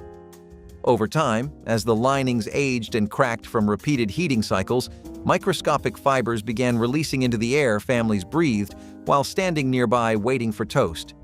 Scientists eventually linked those fibers to devastating respiratory diseases, and regulators moved to ban asbestos from household products entirely. By then, millions of these toaster ovens had already found their way into homes, sitting silently on counters while families gathered in kitchens they believed were completely safe. PVC plastic food containers revolutionized kitchen storage in the 1970s, their lightweight durability and airtight seals making them seem like the perfect solution for leftovers, lunch packing, and pantry organization. Families stacked them in refrigerators, microwaved them without hesitation, and filled them with everything from spaghetti sauce to birthday cake. But PVC plastic contained phthalates, chemical softeners that made the material flexible, but also leached into food over time. Heat accelerated this process dramatically, so every reheated casserole and every warm soup stored in these containers absorbed compounds now known to disrupt hormones. Children carried lunches to school in containers that slowly released chemicals into their sandwiches. Parents warmed baby food in plastic that transferred toxins with every heated spoonful. When researchers finally connected soft plastic containers to health concerns, regulators banned the most dangerous formulations. The containers that once symbolized modern convenience became cautionary reminders that storing food safely required far more than just a tight-fitting lid. Pickle jars were everywhere, and once the pickles were gone, the jar itself lived on. Poor families in the 1970s rarely wasted glass of any kind, and pickle jars were among the most versatile items in the kitchen. They were wide, sturdy, and sealed tightly enough to keep just about anything safe. Soups and beans often ended up in them. Some people used them for dry storage, sugar, rice, or flour when other containers were not available. And in more than a few households, pickle jars ended up holding nails, screws, and bolts in drawers because there was no budget for fancy storage bins. The faint smell of vinegar often lingered, no matter how many times they were scrubbed. What those jars offered was reliability. They stretched the usefulness of what you had already paid for. They filled the gap between what you wanted and what you could actually afford. In poor kitchens, that kind of thinking was the difference between scraping by and having a little extra to lean on. Today, when so much packaging is designed to be thrown away, do you wonder if we lost the quiet genius of those pickle jars? In the era of modern living, asbestos was marketed as a miracle material. It was heat-resistant, fireproof, and affordable, everything a builder could want. Homeowners proudly installed asbestos ceiling tiles, believing they were upgrading to a safer, more sophisticated home. No one questioned what was in the panels that covered their heads. When the tiles aged, cracked, or were cut during renovations, microscopic fibers filled the air, unseen but deadly. Families breathed it in for years, never suspecting the quiet danger in every breath. It was only later that doctors linked those fibers to lung cancer and mesothelioma, a cruel legacy of convenience. The saddest part is how long it took for the truth to surface. People trusted the advertisements, the packaging, and the promise of safety. Those ceilings were meant to insulate, but they ended up haunting countless lives. The shiny, modern touch of the 1970s turned out to be one of the deadliest materials ever brought into American homes. Amberglass dinnerware was what every family thought looked elegant back then: heavy, warm, and impossible to break. The golden brown plates glowed under dim kitchen lights, reflecting the soft, smoky tones of the 1970s. Dinner felt a little fancier when served on them, even if it was just meatloaf and instant mashed potatoes. They clinked softly against Formica tables and matched perfectly with Harvest Gold appliances. Even when the food was simple, those amber plates made it feel like a feast. The amber hue made everything seem cozy, as though each meal came with a built-in sunset. Even water looked richer in those glasses, shimmering like honey beneath the light of a hanging lamp. These were dishes that could survive a fall from the counter and a lifetime in the dishwasher. Their thick glass and honey tint turned ordinary meals into family rituals. Over time, though, they lost their sparkle, replaced by bright plastics and disposable plates. Now, when you find one at a garage sale, the nostalgia hits instantly. You can almost hear the clink of forks and the soft hum of conversation from decades ago. Tin television trays, you know the ones. Folding legs, painted flowers, maybe a bird or two perched awkwardly near the corner. They were like pop-up magic tricks for dinner time. You would unfold one, snap it into place, and suddenly you were royalty eating off fine china. Except it was baked ziti on a cartoon plate and the queen was "I Love Lucy" or "Bonanza." These trays were an unspoken invitation to slow down, eat up, and maybe spill a little. They came in sets. You would keep them stacked in the corner, leaned up behind the recliner, or stored in a metal rack that squeaked every time you moved it. And no one cared if the paint chipped. That just meant it had character. You remember waiting for your show to come on, tray ready, paper towel napkin folded in half like a tuxedo. This was dinner and a show, 1960s style. Those trays taught us that food was not just nourishment. It was a moment. And moments were worth sitting down for. But the real charm came after dinner, when the parents would kick back with a drink, and that is where the next forgotten favorite hung on the wall like a quiet old friend. The electric cigarette dispenser was the kind of kitchen accessory that made you feel like a Bond villain before breakfast. In the 1950s, having one of these meant you were modern, stylish, and not about to fumble with a cigarette pack like a commoner. You'd load a stack of cigarettes into the chamber, press a big chrome button, and voila, a single cigarette would elegantly pop out, ready for lighting. Some models lit the cigarette for you. Others just made a weird buzzing noise and shot it into your hand like a vending machine with attitude. It was half gadget, half status symbol. These things were placed on coffee tables, in bedrooms, and next to bathroom sinks like they were art pieces. Some even played music while dispensing, because apparently nothing sets the mood like smooth jazz and lung damage. They came in gold-plated finishes, lucite casings, and occasionally had matching ashtray sets that looked like alien eggs. Needless to say, they became a fire hazard and were eventually phased out once people started realizing that mixing electronics, flammable sticks, and shag carpet might not be the best combo. And while that device only lit up your cigarettes, the next one lit up your whole bathroom, literally. Built-in intercom systems were supposed to be the future. Press a button in the kitchen, and you could talk to someone 2 rooms away. No yelling, no walking upstairs, just crystal clear communication across your house. Except, not really. These systems were clunky, ugly, and often broken. The audio quality was closer to a drive-through speaker than anything futuristic. Static, echoes, and random bursts of feedback became the norm, and when they did work, it often felt like you were eavesdropping more than talking.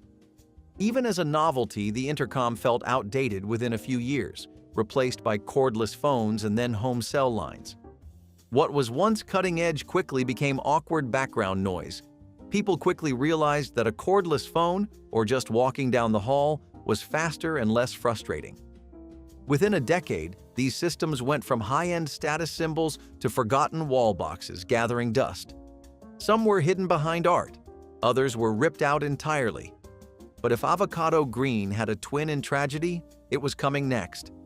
A color so bold, so sunny, and so divisive that it burned itself into America's kitchen memory forever. Lead-soldered canned foods were a pantry staple in the 1970s, stacked in neat rows promising long shelf life and simple meal preparation. What families never considered was that the lead solder creating those airtight seals was one of the most effective preservation methods of its era.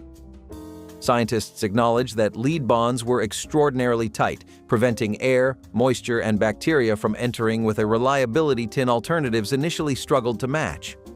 Grandparents relied on these cans for soups, vegetables, and meats, opening them daily without questioning how the container might affect food.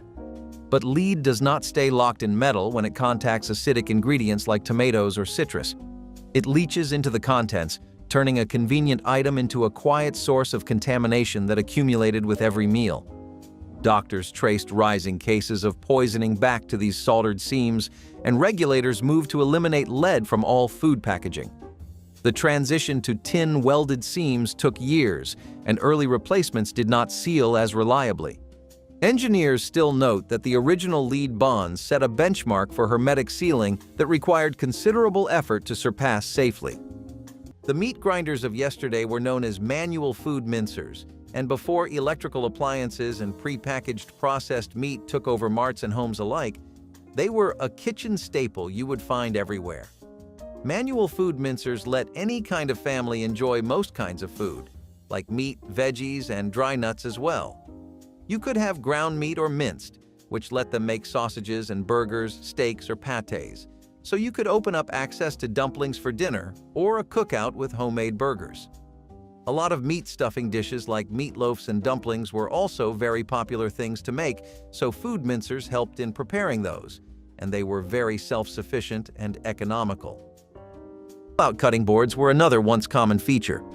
Built directly into kitchen cabinetry, these wooden slabs slid out like drawers. They saved counter space and provided a dedicated spot for chopping vegetables or slicing bread. But they came with problems. They absorbed smells, warped with moisture, and stained permanently with every onion or tomato. Some boards became so seasoned with marks and stains that they told a family's entire cooking history. Kids rolled out cookie dough on them, pounding cookie cutters until the wood was scarred with little circles. Dads used them for carving roasts, leaving behind knife grooves and grease stains. The boards often squeaked when pulled out, a familiar sound in every household. Even though they were flawed, they gave kitchens a sense of resourcefulness and tradition.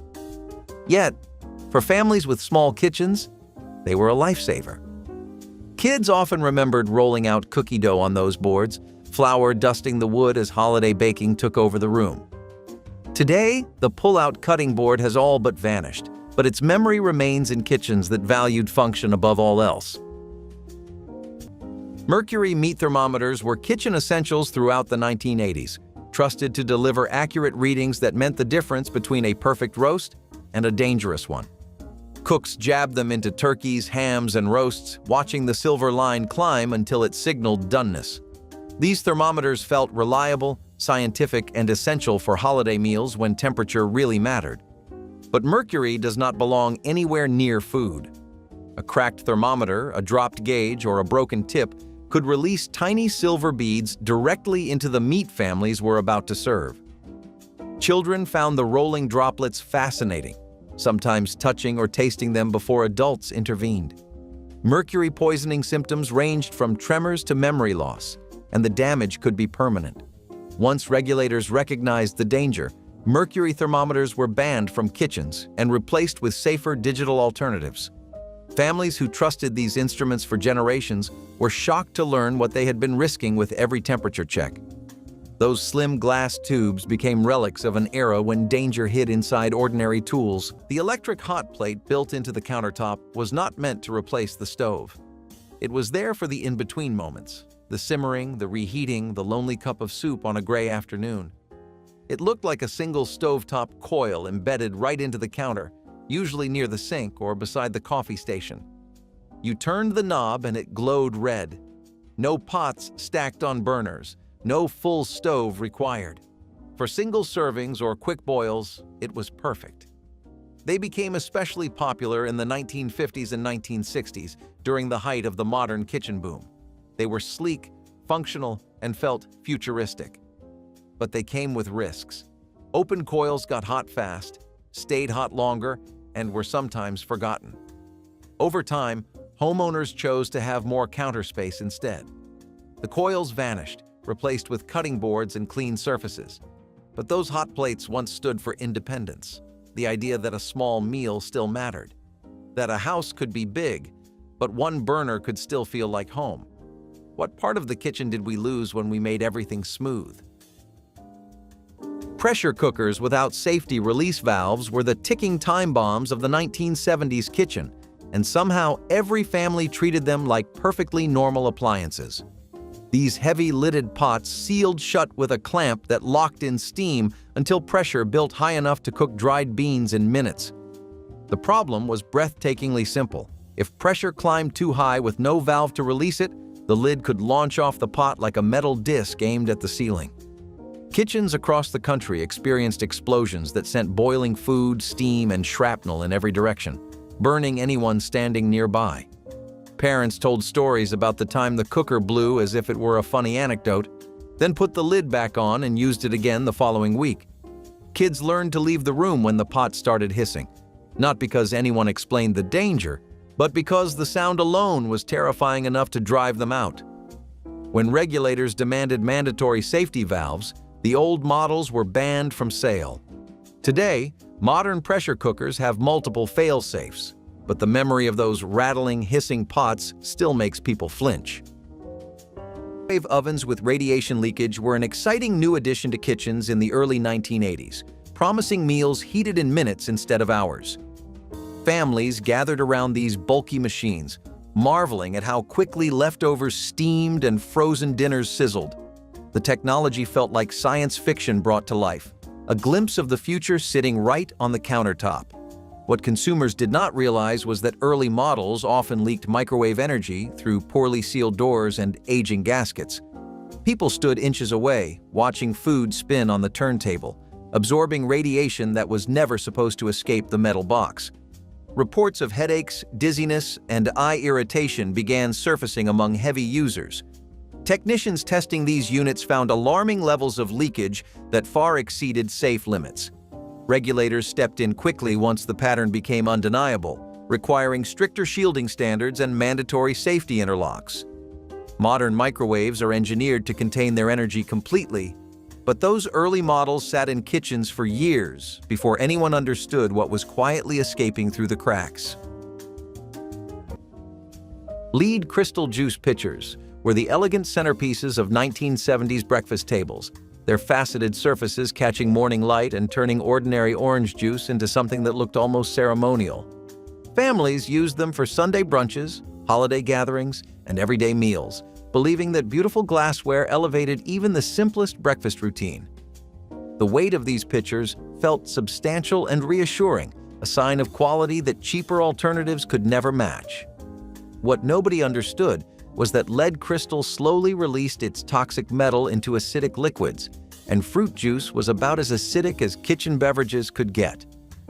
Every pour contaminated the drink with lead that accumulated in bones, blood, and developing brains.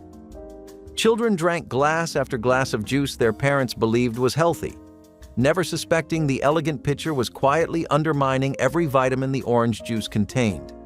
When researchers documented how rapidly lead leached from crystal into acidic drinks, the warnings spread quickly.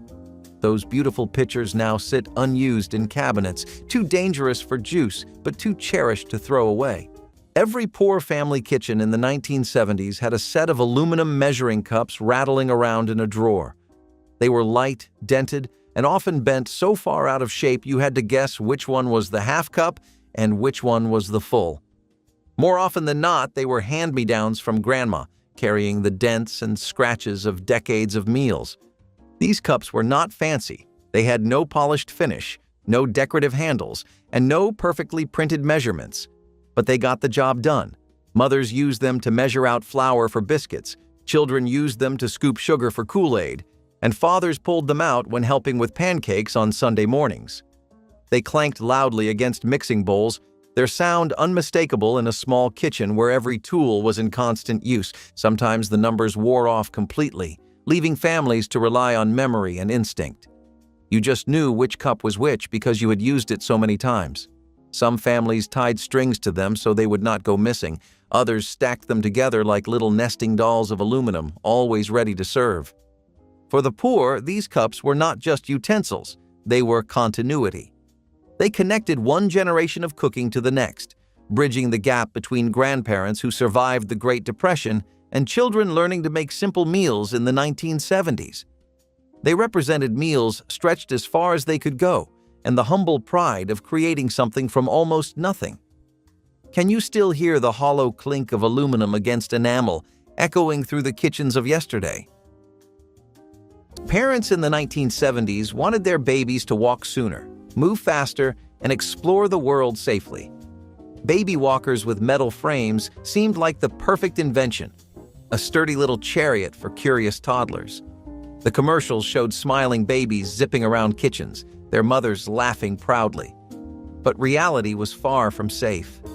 The metal frames were heavy, the wheels moved too easily, and one wrong push sent babies tumbling downstairs or into sharp corners. Doctors and safety experts warned of the risks, but television ads kept showing picture-perfect homes where babies moved freely and safely. Behind the marketing glow were countless emergency room visits for skull fractures, broken limbs, and concussions. The wheels that symbolized independence also carried children straight into danger at speeds no one anticipated. Emergency rooms filled with injuries that no one saw coming. Pediatricians begged for the product to be rethought, but the market kept booming. It took years for regulations to catch up, and by then, the damage was done. What was supposed to symbolize independence became a silent threat rolling across living room floors. The sound of those tiny wheels once meant joy, but for many families, it ended in fear. Kitchen radios built into cabinets were the morning heartbeat of the American home. Before smartphones, before Bluetooth, those little boxes filled kitchens with news, weather, and oldies, while the smell of bacon filled the air. The dial clicked softly as hands turned the station, tuning in to familiar voices that felt like family. Some models even had built-in clocks or timers, blending perfectly into the rhythm of breakfast and busy mornings. Static would buzz as the coffee percolated, and that fuzzy sound somehow made everything feel more real. Kids would sit at the table, waiting for the school bus, listening to jingles and morning talk shows that seemed to last forever. Parents relied on that soft hum of chatter to fill the quiet before the day began. It wasn't just background noise, it was the soundtrack of daily life, comforting in its routine. The radio didn't just play music, it announced the start of another ordinary, wonderful day. Mothers hummed along to their favorite tunes while packing lunches. Fathers caught the headlines before work. The radio wasn't background noise, it was company. It marked the rhythm of the day, from sunrise toast to midnight snacks. Now, when we hear that warm, fuzzy static, it feels like a memory wrapped in sound, the soundtrack of a slower, kinder time. The Sears and Roebuck catalog, or J.C. Penney, or Montgomery Ward. You remember those massive books, right? They were less catalogs and more like dreams with price tags.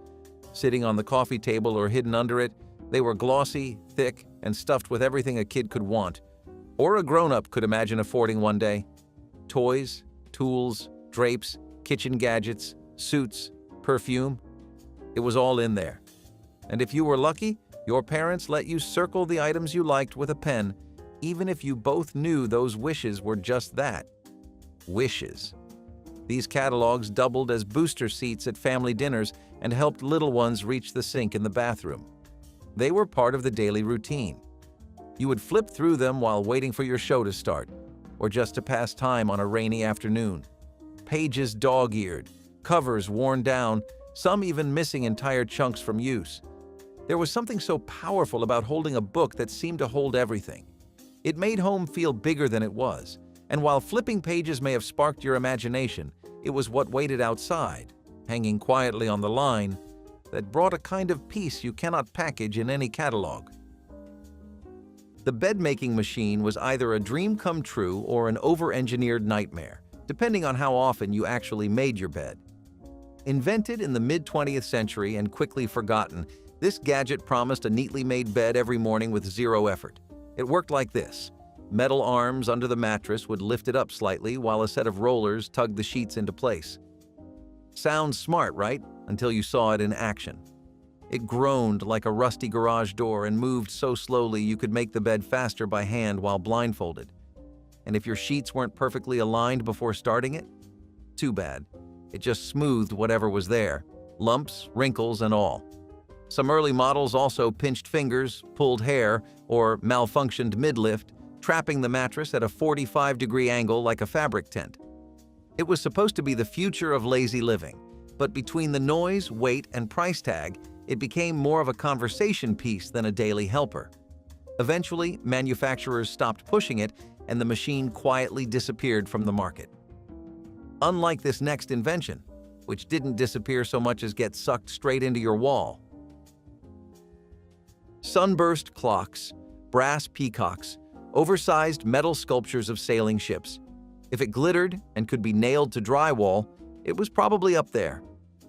Wall decor in the 1970s took the loudest ideas from mid-century modern and cranked them past 10. The sunburst clock especially became the crown jewel of every living room, often mounted above a fireplace or a sagging plaid couch. It was supposed to say, "Sophisticated modern family," but what it actually said was, "Time stopped in 1973." These pieces aged fast. Dust built up in the corners. The faux gold finishes dulled. And eventually, people began to question why a clock needed 20 sharp metal rays stabbing out into their personal space. Like so many things from the 70s, it was a style built on boldness. And boldness is a hard thing to live with, especially when it came in shades of burnt orange and baby poop brown. Declorvos pest strips, sold as no-pest strips, hung in kitchens, bedrooms, and basements throughout the 1970s, quietly releasing vapor that kept insects away without sprays or traps. What made them remarkable was the slow release delivery mechanism. The chemical was embedded in a resin, allowing controlled evaporation over weeks, maintaining consistent concentration without the peaks and drops of traditional sprays. Researchers recognize this sustained release model as genuinely clever engineering that influenced modern drug delivery patches and timed release systems. Families loved the simplicity, just hang the strip and forget it. But that same vapor did not discriminate between insects and the people breathing around it. Declorvos belongs to the organophosphate family, chemicals that interfere with nerve function in humans just as effectively as in pests.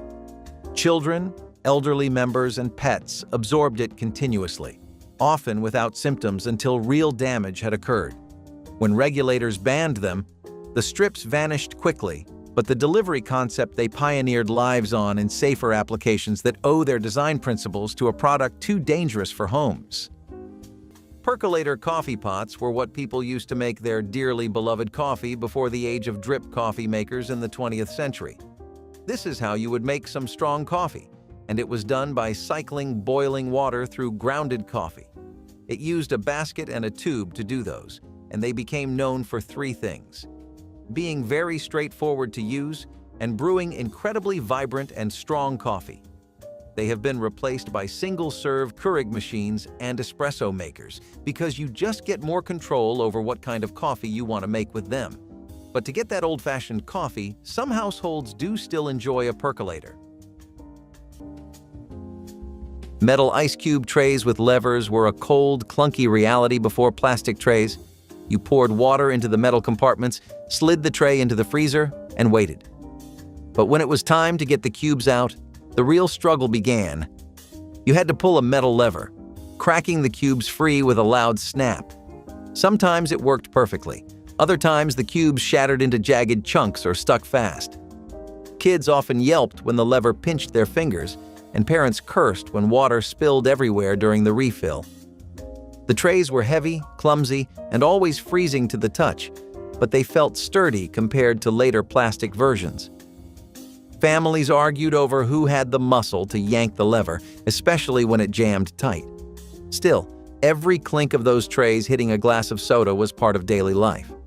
Even with all the hassle, they gave a sense of permanence, like kitchen tools built to last forever.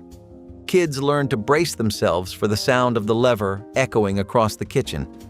They were awkward, noisy, and often painful on the fingers. But for decades, they were the only way to get ice at home. Plastic baby bottle warmers containing BPA were marketed as lifesavers for exhausted parents in the 1980s, promising perfectly heated formula without fuss or complicated preparation. New mothers trusted these devices completely, genuinely believing they were providing the best care during late-night feedings and early morning routines when exhaustion clouded every decision. The plastic reservoirs and warming chambers seemed sturdy, practical, and thoughtfully designed with infants in mind. But BPA, a chemical making plastics hard and clear, did not stay locked inside when heat was applied. It leached directly into the formula, mixing invisibly with liquid babies drank during their most vulnerable developmental months. Scientists later discovered BPA mimicked hormones, disrupting development in ways affecting growth, behavior, and cognition. The revelation sent shockwaves through parenting communities, and regulators quickly banned BPA from baby products entirely. Families who used these warmers were left wondering what their children had been exposed to during thousands of innocent feedings. Those convenient devices became cautionary reminders that safety and marketing do not always mean the same thing. A countertop garbage chute might sound like science fiction, but it was once the definition of practical design. Picture this: a hinged square in the middle of your kitchen counter that popped open to reveal a direct drop into the trash bin below. You could chop carrots, peel potatoes, and then sweep the scraps in one motion. No fiddling with a trash can lid, no extra step. Just a quick flick of the wrist, and it was gone. In mid-century kitchens, these were genius, especially when you were making big meals and needed all the counter space you could get. It made cleanup feel like part of the flow, not an afterthought. One swift motion and the mess was gone before it had time to become a problem. But eventually, people began to worry about smells, pests, and hygiene. Builders stopped including the feature, and home cooks grew wary of having an open hole in the counter, even if it had a lid. Most of them were sealed shut or removed entirely during remodels. Today, you will only find them in untouched kitchens from the 1940s or 1950s.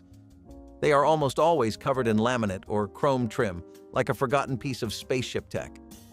What other clever shortcuts have we erased without even realizing it?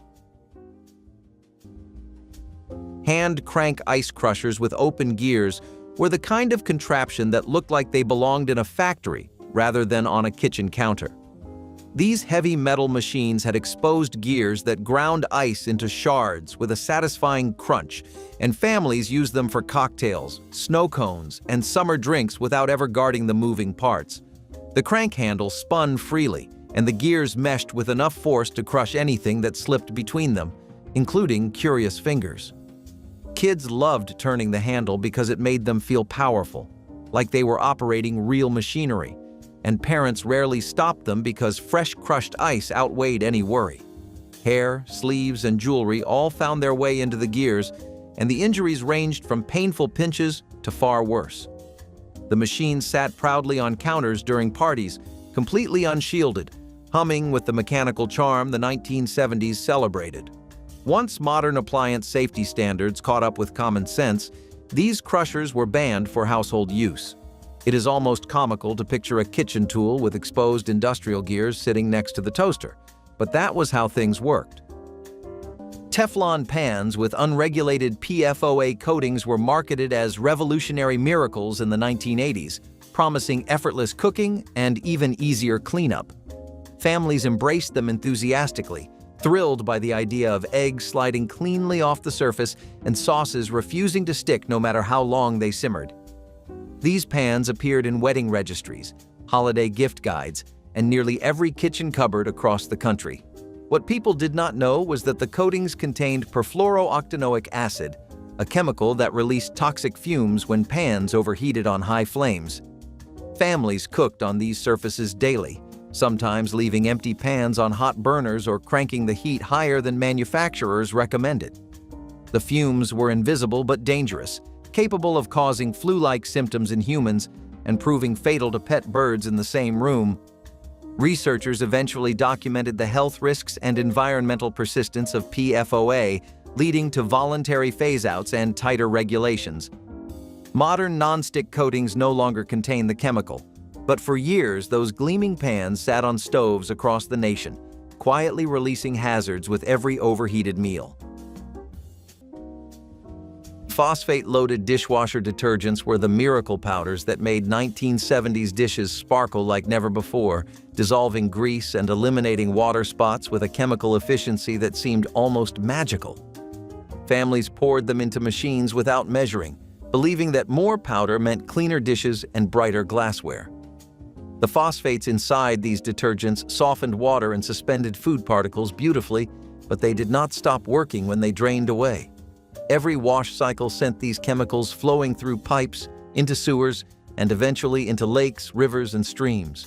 Phosphates acted like fertilizer for algae, triggering massive blooms that choked waterways, depleted oxygen, and devastated fish populations across the country.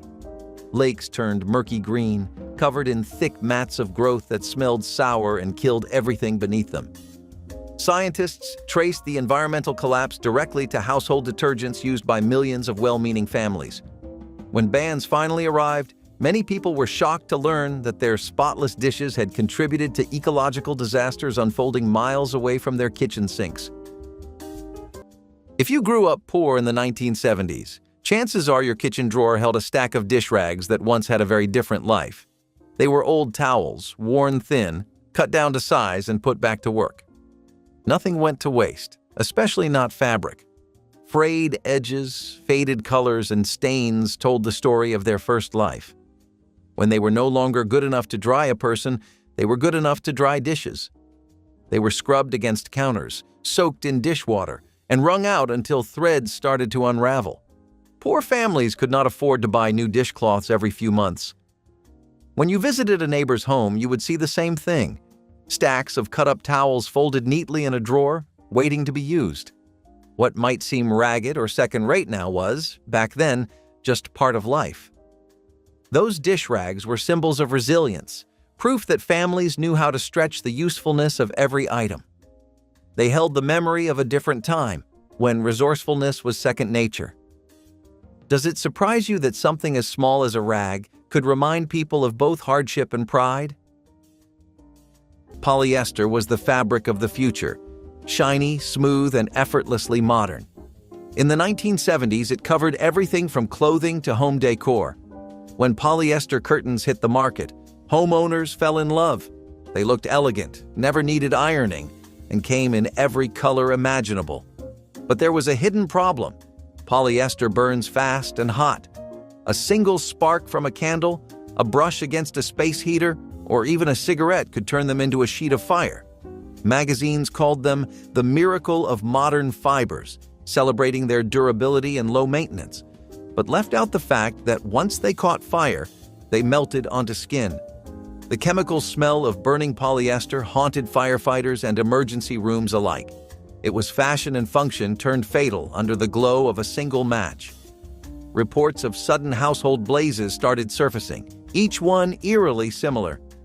The wrinkle-free revolution had quietly introduced a new kind of danger. Yet companies rarely mentioned that part in their glossy catalogs. People wanted convenience, and they got it, along with a risk they never saw coming. Polyester promised glamour but delivered flames. It is chilling to think how many living rooms glowed with more than just style.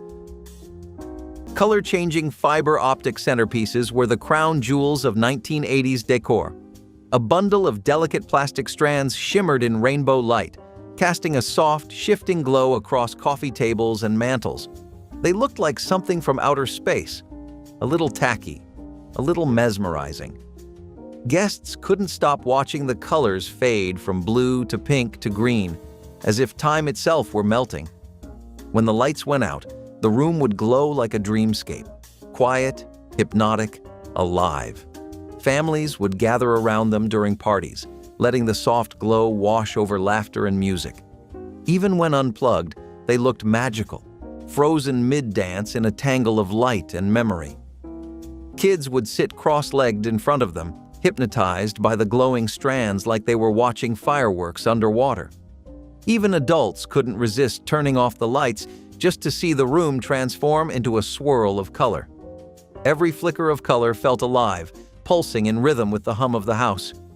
They were futuristic sculptures that turned any room into a little slice of neon fantasy. Every home that wanted to feel modern had one proudly on display. They didn't just light up a room, they made people dream about the future. Now, seeing one in a thrift shop feels like stumbling upon a lost artifact from an age when color itself felt alive. Milk glass. You have seen it before, even if you did not know what it was called. That soft, semi-opaque white glass with little raised designs and a porcelain feel. It was everywhere, on top of dressers, in kitchen hutches, on coffee tables full of hard candies that stuck together by the time you reached in. Some people used them for flower vases, others just liked how they looked. They came in the shapes of hens, goblets, tiny baskets, or even elaborate bowls with scalloped edges. It was not flashy. That was the beauty of it. Milk glass was humble elegance, just enough to brighten up a room without trying too hard. And it was passed down, from mothers to daughters, from grandmothers to newlyweds. It was not expensive, but it felt like treasure. You knew you had to be careful with it. It could chip if you were not gentle. So, you learned to be gentle. You learned that home meant taking care of the little things. And sometimes, right next to that candy dish or sitting under a vase of plastic carnations, there was something even more sacred. The bedside coffee maker was the kind of invention that made you feel like royalty or a mad scientist, sometimes both. These oddball machines were designed to sit right on your nightstand, brewing a fresh pot of coffee while you slowly clawed your way out of sleep. Imagine a clock radio, a small kettle, and an alarm system all fused into one contraption, ready to wake you with a gurgle and a puff of steam instead of a buzzer. You'd set it the night before with grounds and water, and by the time your alarm went off, you were greeted by the glorious smell of morning motivation without moving an inch. Of course, the downside was having a hot plate and scalding liquid this close to your pillow. Knock it over while reaching for the snooze button? Congratulations, you just baptized your sheets with boiling coffee. Early models weren't exactly safety tested, and some had bizarre wiring setups or leaky components that soaked the nightstand or worse. But for a little while, they offered a glorious promise that the best part of waking up was not leaving bed to get your coffee. Eventually, the dream gave way to the reality of kitchen-bound Keurigs and automatic brewers. But if you ever had one of these percolating beasts on your nightstand, you knew luxury came with a little danger. Paneling was everywhere in the 1970s. It made your living room look like a den, your den looked like a hunting lodge, and your basement looked like a forgotten back room at a roadside bar. At first, it felt warm and cozy. Rich brown tones, faux wood grain, maybe even a little glossy finish if you were lucky. But there was a problem. Most of it was not real wood. It was thin, pressed panels with a printed veneer. It dented easily, warped when damp, and turned rooms into narrow, lightless boxes. The illusion of natural wood faded fast when corners started peeling and warping with moisture. What was meant to bring a rustic touch ended up feeling cheap and oppressive. Once a sign of stylish Americana, it aged into a symbol of dated taste. The worst part? You could not just paint over it. People spent entire weekends trying to rip the stuff down or cover it with drywall. Today, retro renovators might leave a single accent wall for nostalgia, but most of us remember wood paneling for what it truly was: fake, dark, and way too committed to its own aesthetic. And when the walls started closing in, families turned to high-tech solutions to feel connected inside the home. Unfortunately, those did not age much better. Polyurethane cushions without fire barriers were the soft, bouncy heart of nearly every couch in the 1970s, and from a comfort standpoint, they were extraordinary. Engineers acknowledged that the open cell structure created an ideal balance of support and softness, distributing body weight evenly in ways that later fire-retardant foams struggled to replicate without becoming stiff. Families sank into these cushions after long days, trusting furniture that felt designed around their exact shape. The foam bounced back perfectly, held its form for years, and made even affordable couches feel luxurious. But the same structure that made the foam comfortable also made it catastrophically flammable. A spark from a fireplace could ignite an entire cushion in seconds, producing thick black smoke and temperatures hot enough to engulf a room before anyone could react. Firefighters reported the same horrifying pattern across countless homes. Regulators demanded fire-resistant barriers, but the added layers changed the feel permanently. The original foam was structurally perfect for comfort, and that is precisely what made losing it so frustrating for designers who knew the replacement would never sit the same. Grandmas would often have handwritten recipe cards that they would keep passing down through the family, because these were a way to preserve recipes so that even their kids' grandkids could enjoy the delicious things they would whip up. Recipe cards would often be found in binders or small containers, and it was not like a strict step-by-step cooking guide, but a loving tutorial on how to make the most famous recipes Grandma would cook up. This includes Thanksgiving specials, Christmas delights, and Halloween sweets and treats. As you can probably tell, these were keepsakes for a lot of families and still hold a lot of sentimental value. Avocado green appliances were not just a kitchen trend, they were a statement. From refrigerators to dishwashers, that shade of deep, murky green spread across American homes like wildfire in the 1970s. It was bold, it was earthy, and at the time, it was considered the pinnacle of modern design. Every kitchen magazine showed it off, and every appliance manufacturer offered it. The truth? Not everyone loved it, even then. Some swore the green looked fresh and stylish, while others thought it made their kitchen look like it was stuck in a swamp. Still, avocado green survived for nearly 2 decades, cementing itself as the unofficial color of the era. Moms posed with their brand new refrigerators, proud to show off a color that symbolized progress, even if it clashed horribly with the curtains. Today, the sight of an avocado green stove brings laughter, nostalgia, and maybe a little horror.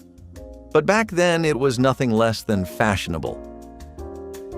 Harvest cadmium-colored enamelware brightened 1980s kitchens with shades of orange, red, and yellow so vivid they seemed to glow under fluorescent lights and morning sunshine. Families displayed these pots and pans proudly on stovetops and shelves, using them for everything from simmering Sunday soup to boiling weeknight pasta. The colors felt cheerful and modern, a welcome departure from the dull gray and brown metals of earlier decades. Cooks loved how the enamel cleaned easily and resisted stubborn staining, making these pieces everyday favorites for busy families.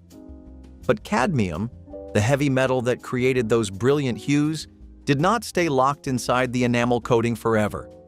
Acidic foods like tomatoes, citrus, and vinegar slowly pulled cadmium out of the colorful coating and into whatever was simmering inside. Families ate meals laced with a toxin known to damage kidneys, weaken bones, and accumulate in the body over time.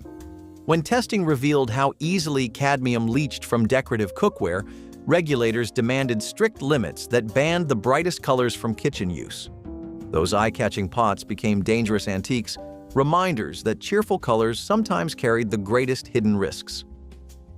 Warming drawers used to be the quiet hero of the kitchen, especially when dinner was not ready all at once. Tucked just below the oven, this thin, shallow drawer kept plates warm so that food would not go cold before it reached the table. You would set it to low, slide in your dishes, and when the roast came out, everything was ready to serve piping hot. This feature was a nod to formality. Meals meant something, and every detail mattered. Back then, no one wanted to pile roast beef onto a cold plate. But as life sped up and microwaves took over, warming drawers started disappearing. They took up space. They were easy to forget about. And soon, they felt like a relic of a more elegant time. Builders stopped including them in standard models, and even higher-end kitchens started to phase them out. Now, if you see one, it is usually mistaken for a storage drawer. But once, it meant warmth, literally and figuratively. It meant taking care, not just serving food. When did we stop setting the table like it was worth it? Lawn jar-shaped corn holders with lead tips were one of those oddly aggressive kitchen tools that felt perfectly normal in the 1970s. These tiny, pointed skewers were jabbed into both ends of a steaming ear of corn so you could eat without burning your fingers. Kids loved them because they looked like tiny weapons, and parents loved them because they kept greasy hands off the dinner table. What nobody questioned was what those sharp tips were actually made of. Many holders used lead-based metals, giving them that satisfying weight and polished gleam that felt sturdy and reliable. Families stuck them into food that went straight into mouths, sometimes dozens of times per summer, without a thought about what might transfer from metal to tongue. Children chewed on them between bites, toddlers waved them around, and nobody wondered if the material was safe. Once researchers connected lead exposure to serious health effects, these cheerful utensils were pulled from shelves and banned. It is strange how something so small and silly could carry a risk that serious, hiding in plain sight at every backyard barbecue. Lead-soldered copper cookware was one of those kitchen treasures that grandparents and parents alike displayed with pride in the 1980s. These gleaming pots and pans hung from ceiling racks or rested in cupboards reserved for special occasions, promising even heating and a beauty that stainless steel simply could not match. Families cooked tomato sauces, wine reductions, and citrus glazes without ever wondering what the solder joints might be releasing into the food. The problem was that lead dissolved slowly but steadily whenever acidic ingredients touched those joints, turning beloved family recipes into quiet sources of contamination. Nobody suspected a thing because the pots looked clean and performed beautifully. When medical researchers began documenting the effects of chronic lead exposure, including cognitive damage and developmental delays in children, the cookware that once symbolized quality became a serious concern. Regulators eventually banned lead solder in food contact items, and families were urged to retire their old copper pieces. The pots that once gleamed with pride now sit in antique shops, reminders of a time when danger hid inside beautiful kitchen traditions. Fiberglass insulated electric skillets were among the most popular plug-in cooking devices of the 1970s, their convenient temperature dials and spacious cooking surfaces making them perfect for everything from pancake breakfasts to one-pan dinners. Families loved that these skillets heated evenly and could be used right at the table, eliminating the need to transfer food from stove to serving dish. The insulation wrapped around the heating elements contained fiberglass, which worked beautifully until the skillet aged or suffered scratches that exposed the material beneath. Once compromised, microscopic glass fibers could work their way into food or drift into the air during cooking sessions. People scraped metal utensils across surfaces without knowing they were releasing particles that irritated lungs and skin on contact. When manufacturers acknowledged the risks and regulators demanded safer alternatives, many families had already used these skillets for a decade or more. The convenient countertop cooking solution had been quietly shedding invisible hazards into Sunday brunches and weeknight dinners all along. You could walk into nearly any refrigerator in a working-class home in the 1970s, open the door, and there it was, stacks of plastic butter tubs filled with leftovers. It was never just butter inside anymore. Mashed potatoes, stews, a bit of soup, or even yesterday's spaghetti. All of it lived inside a container that used to hold margarine. To poor families, it was the most sensible kind of recycling. You scrubbed it out, dried it, and gave it a second life. They never sealed perfectly, which meant more than one fridge carried the faint smell of onion or meatloaf long after the meal was gone.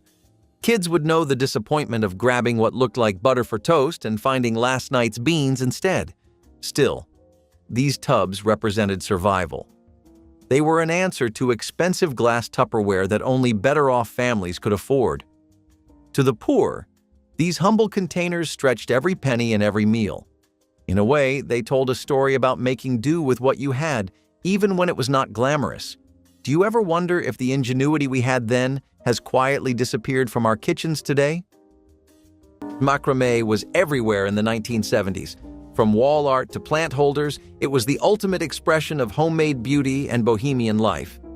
Then came macrame hanging lamps, the perfect marriage of craft and function.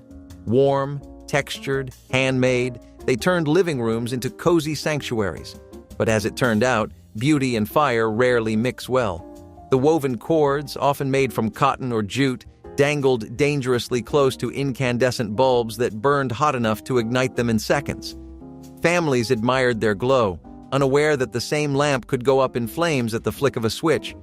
Fire departments quietly began issuing warnings, but by then macrame had already woven its way into millions of homes. The ads called them a touch of natural warmth, but that warmth sometimes became all too literal. The danger was poetic in its irony. Something hand-woven with care could end up destroying what it was meant to decorate. Even now, vintage collectors love their retro charm, but they do so with caution, knowing that one of the 1970s most iconic designs doubled as an accidental fire trap. It is the perfect example of a time when style burned brighter than safety.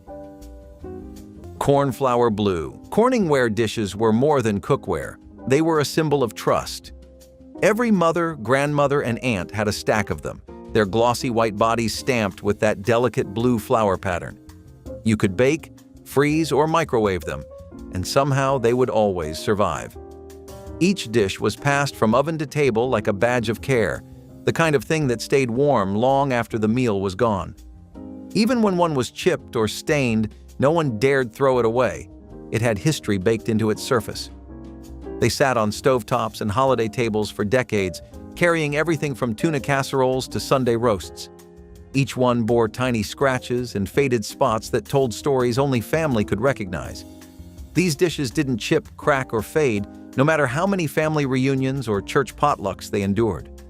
They were indestructible in a way that felt comforting, reliable like the women who used them.